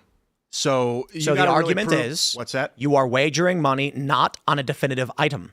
The argument she's making is it doesn't matter after the fact. What matters is you are giving money for a chance at something, not for something. Well, the difference here is that there's no organization that's encouraging to buy your product back from you at a profit. So there is no like quid pro quo where you're going to go next door and sell the loot box back. And they need to prove that these items are of actual value. Just because some rando from China will give you $1,000 for a red hat in a video game doesn't mean that the red hat in the video game has any actual value. And what if these gaming companies open a secondary business that purchase these items? Oh, then shut them down. But and they're preying off of children. How do you prove that? We just prove it. I mean, is there evidence that happened? If you open a company that buys and sells secondary items on Dota, yeah, those are generally illegal anyway. Like buying World of Warcraft gold with real money. There was a lot of. There's something illegal about you having a company that will buy second items on the secondary market. Is it illegal for me to buy Magic the Gathering cards and sell them? No. So think about the system. But if you had a business where you were giving away Magic cards to one, and then your other business was on buying them back next door. Magic the Gathering knows there's a secondary market that drives the value of their cards for purchase, which is why they have what's called the reserve list. Do you know what the reserve list is? No? Let me learn y'all something. Booster packs are gambling. They have never been properly adjudicated because the arguments in the 90s over Pokemon booster packs as gambling were thrown out not on the merits, but on standing, arguing that the people who exchanged money for a booster pack received a physical product. Therefore, there's no formal gambling loss. However, Hasbro, I believe the owners of Magic the Gathering, have something called the reserve list. These are cards they will never reprint. And this is because there is a secondary market and these cards retain their value. The secondary market makes their booster packs valuable and people will buy them, which guarantees the sale of booster packs. If there is no secondary market, cards are worthless. Print 1 million of them. People can buy whatever they want. In fact, Wizards of the Coast, Hasbro, could just offer up on their website direct sales for 50 cents. I would like the rare card because I want to build the best deck. Okay, you can purchase all cards for 50 cents, right? Why not do that? Because they probably make more money selling you a $4 booster pack with a bunch of 7-cent cards in it. Where you're hoping you will get the card that you need, and you have to buy more and more and more in the chance you might get a card that you need. Yeah. No pro player of any of these trading card games buys boosters to get the cards they need for their decks. They buy singles directly from a card shop on the secondary market. And the secondary market exists because Magic has created a reserve list to guarantee the prices of these cards so that people will buy at random chance and then try and resell them to a shop for the secondary market. They know exactly what they're doing. Loot boxes are going to be found to be gambling. The ancillary effect will be precedent. Will get booster packs banned as well.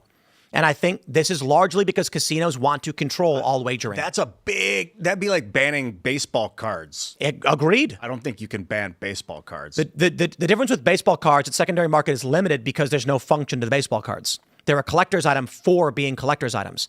The issue with Magic the Gathering is that players need specific cards, which are in limited print, which drives up demand, guaranteeing secondary market value. Only if you play with them.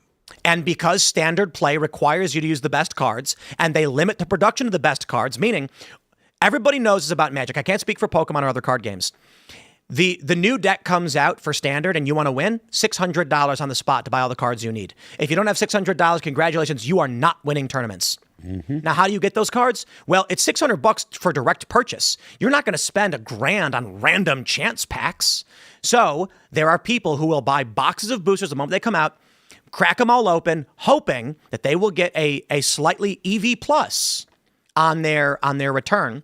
And this will set the value of rarer cards that are in limited print, specifically because they know the function of the game requires people to buy them. That's the function of gaming shop. They do that. Agreed. They'll buy boxes, they'll open them at the shop, and then they'll sell them. Card shops are illegal. Well, like, you're saying they should be illegal? No, they're literally illegal. Here's the law in West Virginia. I pulled it up. Here it is.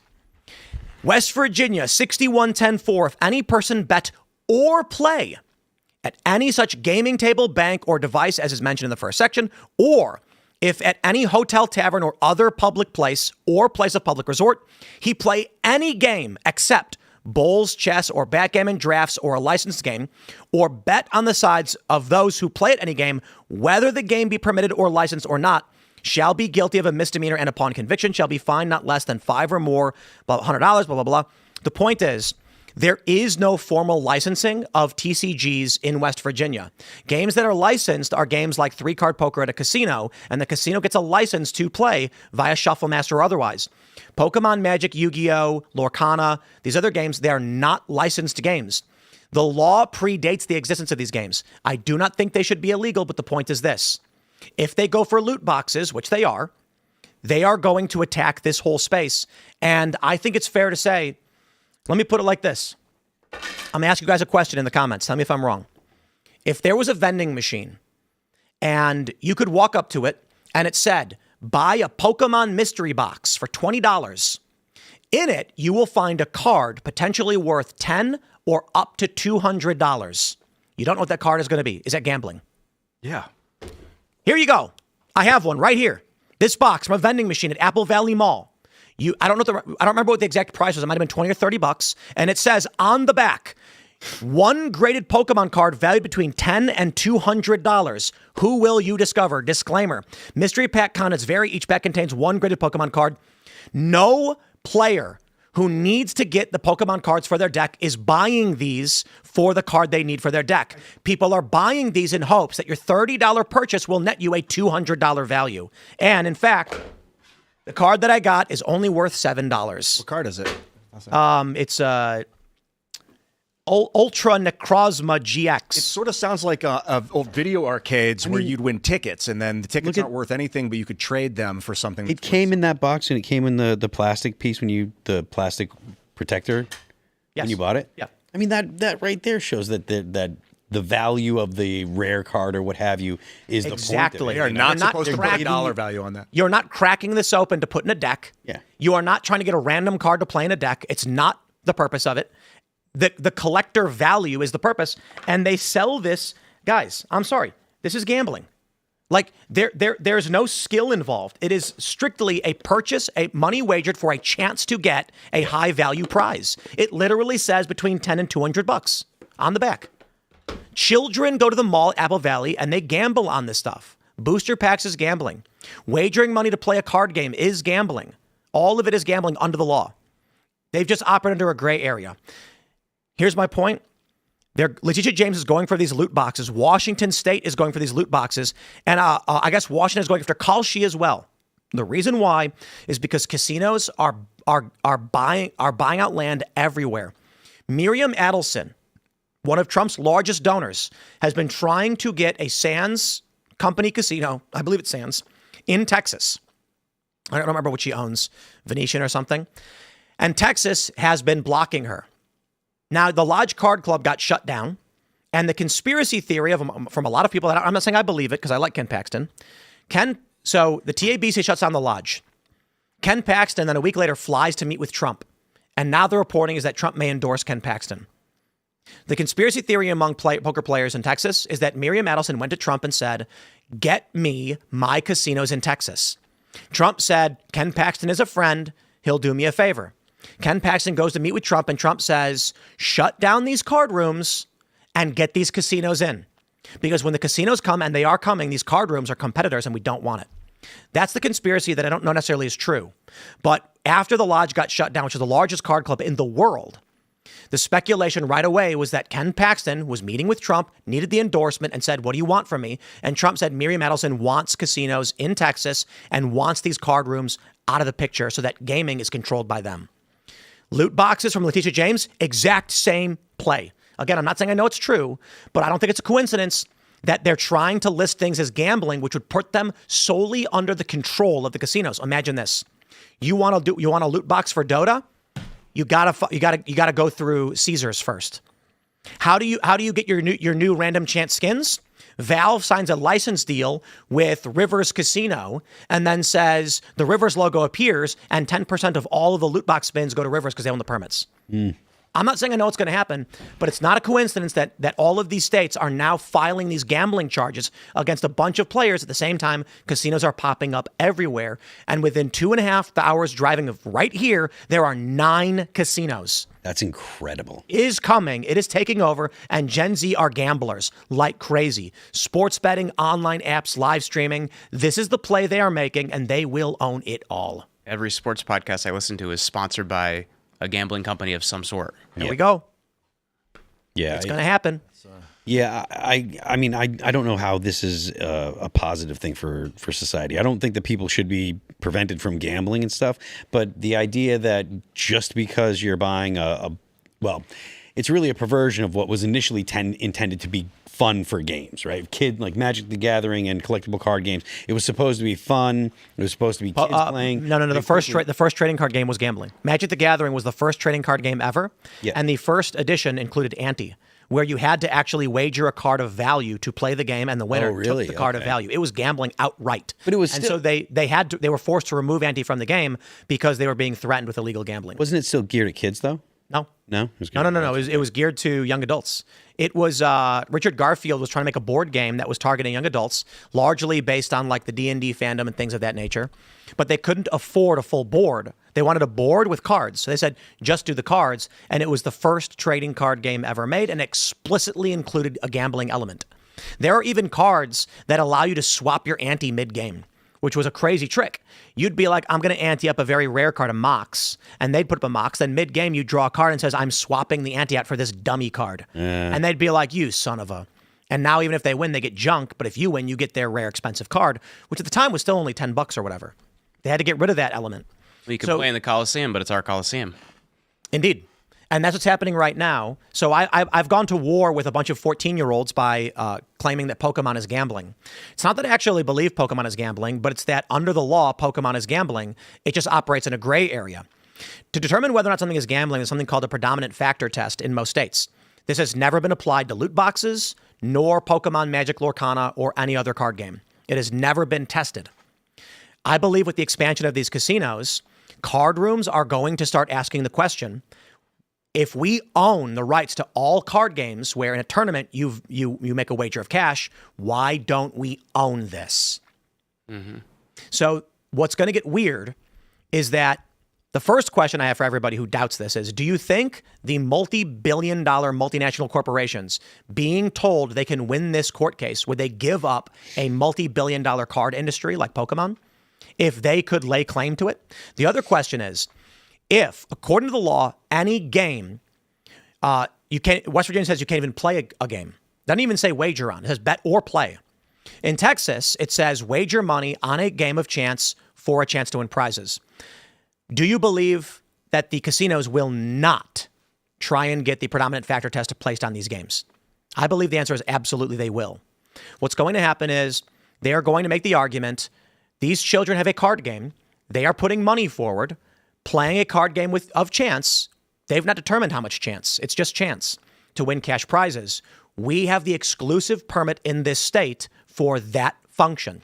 And if the state allows that function to exist outside a casino, the casinos could lose future cases. This is exactly what I've been working on with various AGs and discussing with them about.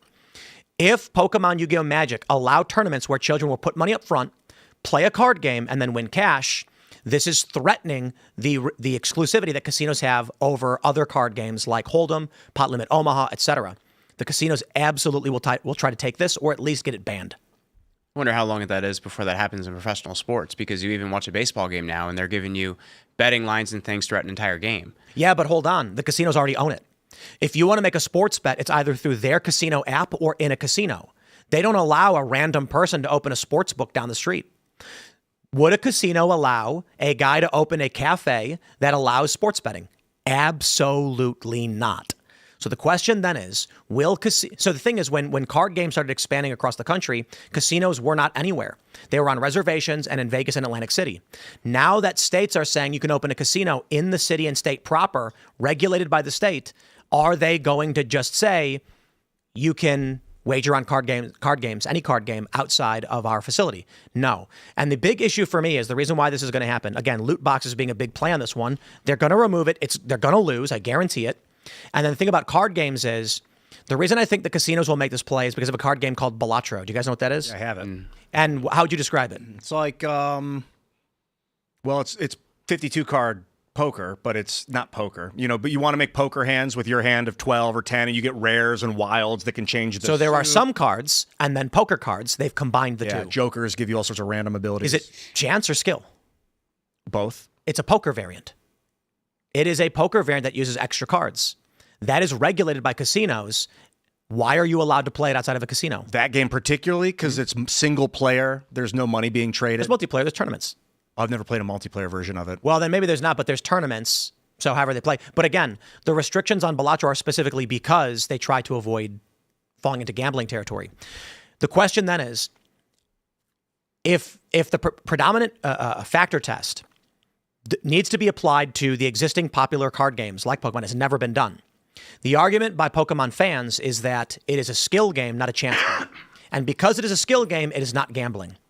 However, no one has ever tested this. In fact, I asked Grok and ChatGPT, and it argued Pokemon, Magic the Gathering, and Yu-Gi-Oh! Have greater chance involved because of a greater draw, 2 separate decks, 120 cards or more, with 7 cards drawn between each player, increase substantially more variance than a poker game. It's kind of true, except actually if is one true. guy's deck is way better. That's also chance. He's got a huge likelihood of winning. Chance is defined as what a player can control, and if you can't control the cards the other player has, that is legally gambling. It's a question they ask when it comes to the predominant factor test. So the issue is, if I invent a new card game and we start playing it, and it's an entry fee, how will casinos control for gambling if I can just keep creating new card games with new names and new variables so that I can keep wagering money on a game of skill? The casinos are going to say no to this, and they are dumping tons of money to win this war. I don't want to consolidate power up into the casino's hands. I think it Should gambling be allowed? Gambling be allowed? Should it be just like gambling should be? Gambling is a part of nature. Should people be allowed to legally just have poker games and cash games wherever they want, whenever they want? No. What do you think? That's pretty normal. People always did poker games. I don't know, my dad always But did it's it growing illegal. up.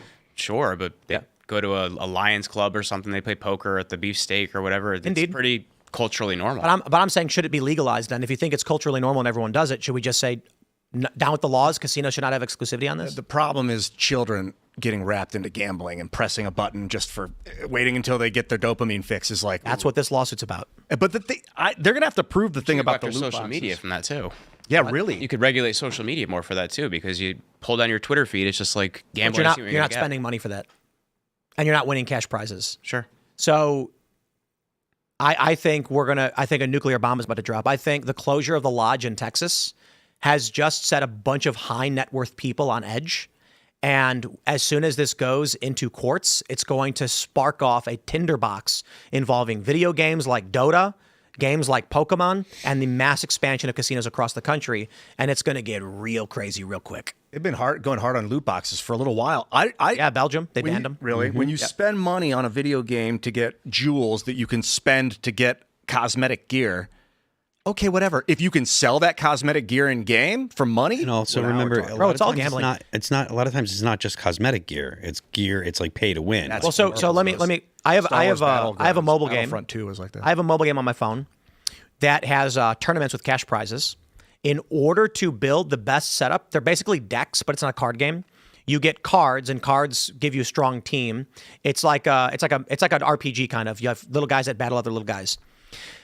You've got to buy gems, which are very expensive, to get boosters, which will give you one guy. To level up one guy, you need 3 cards.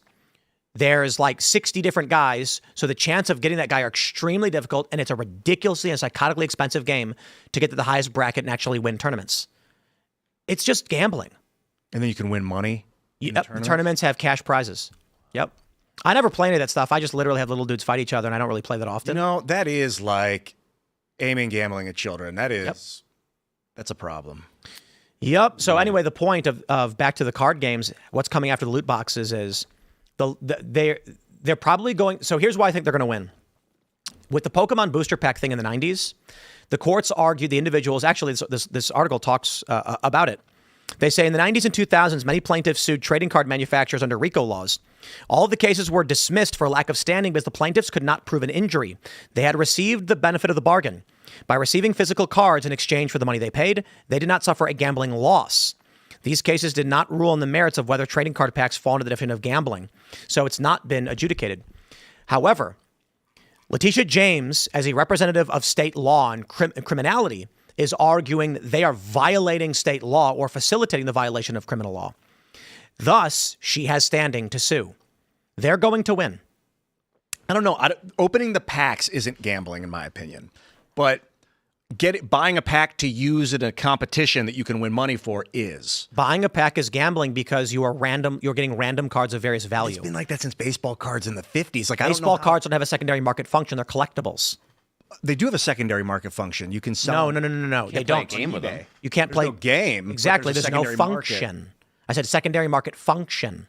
Magic does. A pro player needs that card. I need a time twister for my commander deck. So someone wants to buy that to speculate upon it to sell to the players who must have it.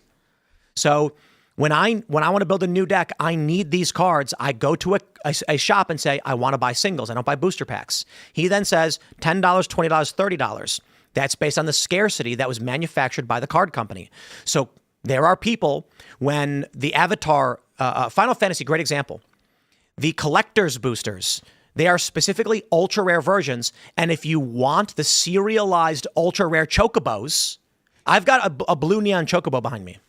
It's like a $5,000, $3,000 to $5,000 card. The only way to get it is to buy the $40 booster pack. No one's going to play with that card. It exists solely to be a rare and valuable item, but it's valuable because the function of the game utilizes these cards. So someone bought up all of the collector boxes, and a box which normally should sell for $300-400 sold for $1,200. Lord. It's gambling. It's buying a pack, cracking it open, and hoping you get that very valuable card. You know that $5,000 card cost them 3 cents. Of course. That company is raking it in hand over fist, selling garbage to people, pieces of paper with ink on it. Yeah, take them down. I'm done with that bullshit, dude. You can't. If play the rules, I'll put it like man. this. If it was a skill game, you would be able to go to their website and buy whatever card you wanted for 50 cents. you would say, I'm going to select all the cards I need for my skill deck. Like, imagine if a queen in chess cost $7,000. And in order to play chess, you had to have certified chess-approved pieces. And you'd sit down with only pawns and be like, well, I can't afford the $7,000 queen. It's an ultra rare, expensive That's card. exactly what Magic the Gathering is. Indeed, and Pokemon and all of them. So it's not skill-based games. It's you can't control what the opponent plays with. You play chess, you know the opponent's got the same pieces as you. You play Magic the Gathering, Ian, do you think you could build a deck that could take on one of my high-tier decks?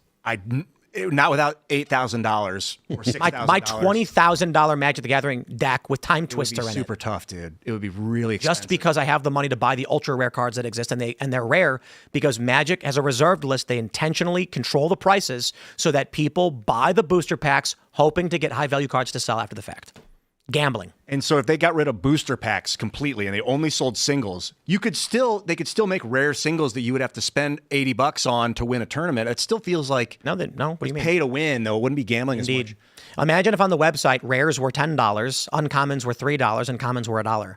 And if you wanted to build the best deck possible, you still had to spend a little bit extra money, but that wouldn't work because then you're basically, again, making pay to win, and only the rich people can afford the stronger decks. So maybe everybody's deck has to have a cap, a value cap, like in Warhammer. Bro. Everybody's army has to have a value cap. You can't have like one army. This is why in Magic right now, everyone's playing with proxies.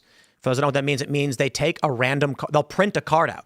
They will print an uncertified version of the card to use to play with because they want to play with strong decks, but they don't have $20,000 to buy the ultra rare cards. Mm-hmm. I've been playing with proxies for 30 years. We're going to go to your Rumble rants and super chats, my friends. So smash the like button, share the show with every single person you have ever met, literally ever. You got an old high school teacher you haven't talked to in 30 years, give him a call, find him on LinkedIn or whatever you got to do and be like, watch this show. And then you find out he's a raging liberal and he yells at you and you never talk to him again. In the meantime, we're going to grab your comments here. So let's get at it, my friends. Joshua French says, oh, he's not happy with you, Ian, but I'm going to read it. Ian, are you ignorant or just stupid? You should not name the Kirk children. Too many psychos listen to this and now have a name to target. I don't know. Public info. Charlie's talked about her quite a bit. The name is everywhere. And so I do kind of agree, but Charlie's children's names are like every 17th post on X. If you Google Charlie Kirk and family, they list the names of their children. It's not particular. This is like Charlie posted photos with their names and everything. You better believe that if her name was not public, I never would have mentioned it. Yeah.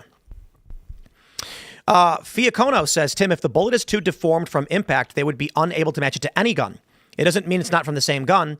Just they can't positively confirm it. Happens a lot. Indeed. That's the point. Shotgun Rebel says Japanese X algorithm kicks ass. I completely agree. Yes, and great. as an American who is 5% Japanese, born and raised here, I volunteer as ambassador on X to bring the Japanese, and I'm kidding, by the way, there's way more Japanese people than me who are American as well. But everyone's having a good time. All the Japanese, like apparently Japan, the Japanese are adopting X like crazy. Yeah. And the algorithm is auto-translating Japanese posts into English for American people in the algorithm when the content aligns, and everyone's laughing and having a lot of fun. Talking about barbecue. Barbecue? Lots of barbecue talk. Oh, right. There's a Japanese schoolgirl dressed like Trump doing the Trump dance that's going viral, and everyone's laughing and they love it. Yep. Memes. I was enjoying the cultural exchange all weekend. A lot of fun. 507 says, we aren't Rome, we're Carthage pretending to be Rome. Wow. That's a mind bender. All right. The Republic boss says the current deep state does act like the Praetorian Guard. If they do not get their bribes, they JFK you and install a new emperor. Well, the trope I made during the last election, that if so the Praetorian prefect's the guy that was in charge of the Praetorian Guard, and they would kind of do whatever he wanted. And Obama, with the way that they were deciding, who the next president was going to be just by naming her, to me seemed like he was trying to control the powers of state like a Praetorian prefect. So I think in a lot of ways you could say that there is something deciding who is president, who gets to live. Christian UNC says, with the next Mass Effect in production by BioWare, do you think they'll try to go back to its roots that made everyone fall in love with it or go woke? And could it happen with the TV series too? Woke, for sure. The fact that Jonathan Frakes and William Shatner defended Starfleet Academy shows you that even your heroes will spit in your face. Gross. Yep. I fell out of Mass Effect during Shatner and Frakes both said the same thing about Starfleet Academy. They were like, they called Next Generation woke, and not woke, but they were offended. Like, how could you change the cast? Who are these people? It seems so plastic. And then, of course, TNG became substantially more popular. It was the highest rated television show at the time, syndicated on 3 networks.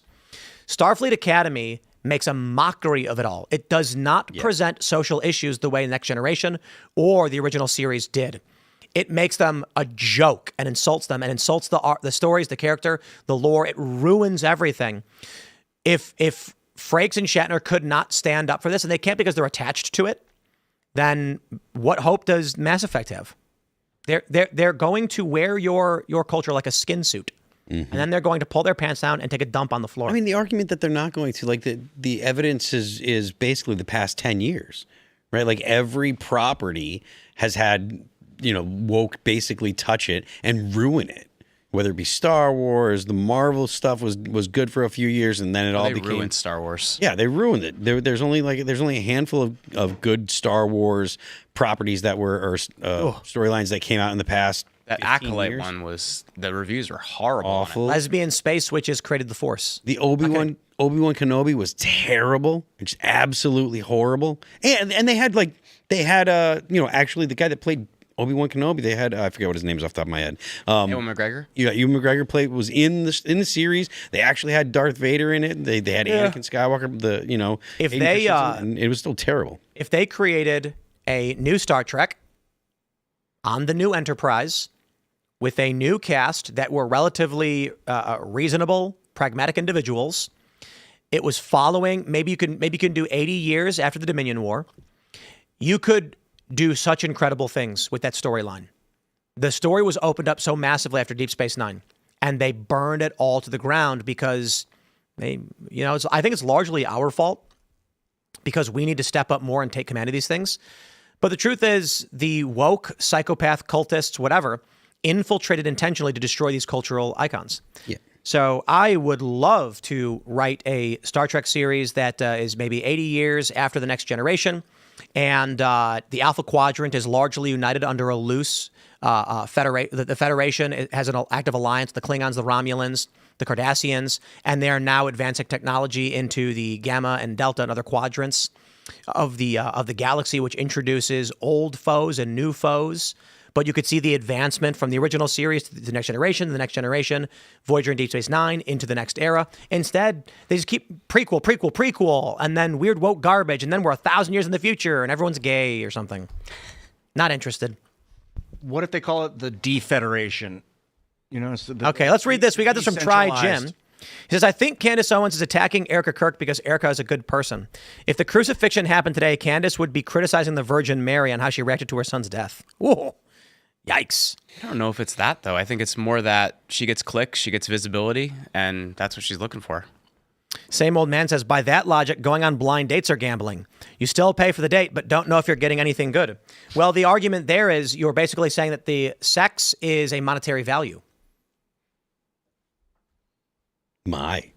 That's if the argument is you are paying money for a chance to be with a woman who will hook up with you, you are implying that the hooking up has cash equivalent value and that you are making a wager on something that you will get something of equal cash value, equal value or greater value. You're always just negotiating the price, I guess. I gamble with my low fuel light a lot. Yeah. There you go. All right. Michael Jones says, speaking of brands, Tim, how does it feel to have the Timcast car featured in NASCAR 25? Talk about epic. We actually have the game up there. Shout out to Cody Dennison. Absolutely incredible. It's really, really cool. Yeah, shout out. He's done a few races, but full disclosure, we have not sponsored Cody again for this year. And this has to do more with, I don't know, reallocating budgets and marketing and things like that. And I suppose when we're looking at setting up satellite studios, truth be told, Cody's fantastic, big fan, good friend, and we're happy to have sponsored him for the past couple of years. But now we're allocating budget towards building satellite studios, so we're looking at other places. And that means no sponsorship this time around. But it was fun while it lasted, and we might do something small, but, That means for the past 2 years, because of the game, we got featured in the game, which is incredible. So best of luck to Cody. Denizen. We are trying to figure out how to get other people to invest, team up with us so that we can pool money and then do a sponsorship. But pool money. I got to be honest, pool money. I think Wow, that's a good name. pool money. Pool water. Indeed. I think I think the economy's in trouble. You think? Look, young people are sour on Trump over the economy. Gas out here is now $4. Have you guys seen it? Yeah. Yeah. $3.89.99. Houses out of reach slightly. $3.89 and $3.99, not $3.89.99. That'd be a lot. If What was Trump it? The average home buyer in New York State, I think, was like 55 or something like that now. Yeah, there are houses out here that are like 3-bedroom bungalows, and they're all $500,000. And I'm like, bro, we're in a rural area. These are starter homes. Like a young person who bought a house out here. Oh, it's happening. It's happening. Remember when I was talking about how we would have you'd like be in your middle of nowhere and you'd wake up in the middle of the night and there'd be like a guy in a flannel shirt tucked into his jeans with suspenders on and a handlebar mustache stealing one of your chickens. I was like, that's when you know it's getting bad. Yeah, I mean, Well, we were driving in rural West Virginia, and I saw exactly this man mowing the lawn of a dilapidated old house. And I looked at my wife, and I was like, it's happening. The hipsters from the city have no choice but to move to the rural areas. That's true, but at least he's working. He wasn't robbing Mowing the lawn. thankfully. Honest On his job. own lawn. All right, we got port number 3 says, I'm fleeing Washington State for West Virginia, looking to bring good money and voting practices to West Virginia to keep it red. Maybe you remember me offering to design a display case for that Civil War flag. Indeed. We never got the Civil War flag, though, because someone offered to allow us to hold this massive Civil War flag, and we were like, dude, we cannot be responsible for an original flag like that. Yeah, it wasn't ours. And they were like, you can hold on to it. And I'm like, ugh. Yeah, right. Like, We had to get it framed. It was huge. yeah. All right.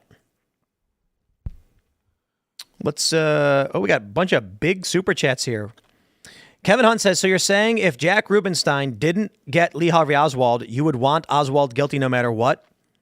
Not skeptics or facts and say that's accusing Jackie? I have no idea what the point you're trying to make is. It wasn't Jackie. Okay. What if lone dual citizen planted the rifle? Was it tested for having been shot? My cell phone has DNA. I'm 1 hour behind chat and drunk. I'll shut up. We shall see how it plays out. Good to question why there is no video or dogs didn't find till the FBI. Hey, brother. We all been there. I'm with you. If Lee Harvey Oswald hadn't been killed by Jack Ruby, that he would have went to trial. Maybe he would have exposed some other people planting a rifle. You never know. It's a very weird story. He was like eating lunch in the building when they found him. He's like, I'm a patsy. What are you guys doing? Haven't you ever seen that show, that Stephen King show with James Franco and he goes back in time? Yeah. What is that called again? That was basically just propaganda because they were like, when he saves JFK from dying, the world ends. Oh, yes. Yeah, he comes out to the future and it's like, if JFK lives, the world ends, he has to die. And We're it's watching like, that in Florida. Yeah. And then he tries like hooking up with that old lady, but she keeps dying. Oh, that's brutal. Then he goes and dances with her That's pretty cool. when she's old. Let's see. Gob Stomper says Valve is being sued because they beat a patent troll Rothschild. If they wanted to sue over loot boxes, why not Epic Game Store or Activision? Because all they need is precedent. They don't need to sue everybody. You sue one where you feel you're going to win. When you do, you then have court precedent to shut everyone else down. Put them all on notice. This is the thing. Loot boxes alone are not enough. There's different types of loot boxes. There's loot boxes that give you only cosmetic stuff that don't change your gameplay. There's loot boxes that give you items that can Yes, make but your they game can easier. all be And sold in the secondary market. No, some of them can't be traded. Right. on I'm platform. talking about these ones that she's suing against. But then there are some like this. It's really about the secondary market trading that's the problem, not the loot boxes themselves. Yep. When Hasbro maintains a reserve list to maintain the price of cards in the secondary market, then they know what they're doing. And if they're taking a cut, that's a rip There's that Band-Aid Pokemon off. Wizards as well. It's Nintendo, right? That I don't know. Pokemon. Oh, wait. This is interesting. It was. Wizards of the Coast was contracted to publish and distribute Pokemon until 2003. And then, I guess Nintendo? They were it 32%. says they translated Japanese cards and managed marketing in the U.S., but did not create the IP. I see 3 companies. Nintendo, Game Freak, and Creatures own the franchise. Wizards of the Coast only held the license until 2003, after which the Pokemon Company took it over directly. All right. I think it's fair to argue that the Pokemon Company knows full well the value of their cards and how insane people go to try and buy them. Yeah. Like, come on, man. No, it's not a Come on. secret to them. What do we got here? What is this? King Salami says your skateboard's chance to get numbered is gambling. That's the point. That's the argument. My argument is it is not actually gambling the whole time. That's been the point I'm making. When I tweeted out Pokemon's gambling, I'm saying if all of these things, including chance, make it gambling, then literally all of these things are gambling. That's why I think they should be allowed, because they're not. The skateboard thing's not gambling because no matter what, you're getting the value that you pay for with a skateboard of equal value. And there's no secondary market for the serialized boards. Like, who's buying those from you?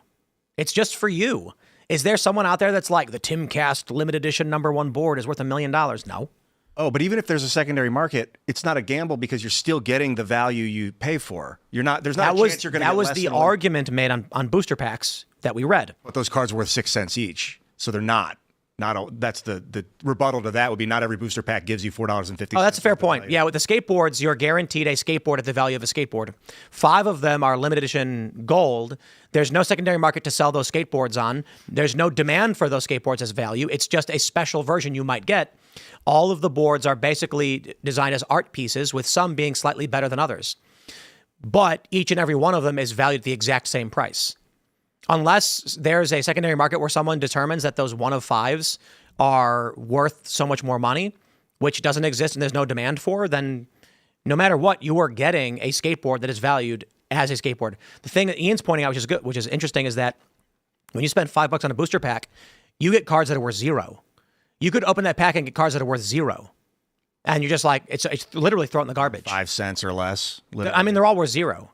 Like, honestly, if you open a booster pack on average and then ask the shop, will they give you any trade-in value for it? They'll say no. Yeah, harder to get rid of those things. Yep. It's not hard. And so what happens is people donate commons and uncommons in big boxes to the shops that they can sell as singles for like 10 cents. The secondary market argument is dangerous because if some random guy wants to create a secondary market for a product that I've been delivering, and now all of a sudden I'm treated like a gambling salesman because some guy wants me out of business and created a secondary market. Yes. But the argument is you knowingly exploiting this by not letting people buy your product directly, but a chance to get your product. Yeah. Because you know that someone will buy something of value. Age of booster packs might be on their way out. I agree. And if these games really, like, let's be honest, a game of skill like chess doesn't require you to buy a $7,000 queen. Could you imagine, like I said this already, you're playing chess with someone and they have 10 queens and they're like, well, I can afford it. And you're like, that's $70,000. I can't afford that. And they're like, well, then don't play. Well, the rule is you can only have 4 of any individual piece. So I have 4 queens and 4 rooks and 4 knights. And you're going to be like, okay, well, I can't afford those pieces. That's insane, right? And then to get them, you got to crack open a box and randomly hope there's a queen in there. But they only printed 100 of these queens out of the 3 million pieces that were made. Like that's an insane game. Then if you are a top chess player, you're like, I want to buy a queen. There's only 100 in existence. And there's 10,000 people who want to be top tier. It's a $500,000 piece. Oh, and then they'll reprint the queens, and you spend $500,000 on a queen. 3 months later, it's worth $20,000. No, they put on the reserve list and say we'll never remake queens Hopefully, again. But a lot of those cards, they like the one ring. That's TCGs. And stuff. That's why it's insane. It's a skill game. Yeah, that I have to hopefully get a random chance to get the cards to win the skill game. Screw off. Okay, we're going to go to the uncensored portion of the show, my friends. Smash the like button, share the show, head over to rumble.com/Timcast IRL, where we will say naughty words and make jokes inappropriate for children. You can follow me on X and Instagram at Timcast. Good sir, would you like to shout anything out? Yeah, I'm at Jeremy Ryan Slate everywhere. My company is commanderbrand.com. And if you're interested in history, check out Hidden Forces in History or The Roman Pattern. Dude, I could have talked about just Rome for like 2 hours straight. Maybe we'll touch on Card games are over my head, so. Yeah. This game like a Rome card game. Ian Crossland, follow me at Ian Crossland. Go to graphene.movie and sign up on the mailing list for the new documentary that's coming out. And I'll catch you later. Carter Banks. What's up, everyone? It's been a great chat. Jeremy, thanks for coming out. I'm really looking forward to get into it on the after show. You can follow me at Carter Banks everywhere and at Carter Banks Official everywhere else. Phil. I am Phil That Remains on Twix. You can go to my Patreon and check out some of the writing that I do. It's patreon.com/Phil That Remains. The band is All That Remains, and we're going on tour this spring. We're going on tour in a few weeks. We're going to be out starting April 29th in Albany. We'll be out with Born of Osiris and Dead Eyes. We'll be out for about a month. You can check out All That Remains music at Apple Music, Amazon Music, Pandora, YouTube, Spotify, and Deezer. Don't forget, The Left Lane is for crime. We're going to go to the uncensored portion of the show at rumble.com/Timcast IRL right now, and we'll see you there.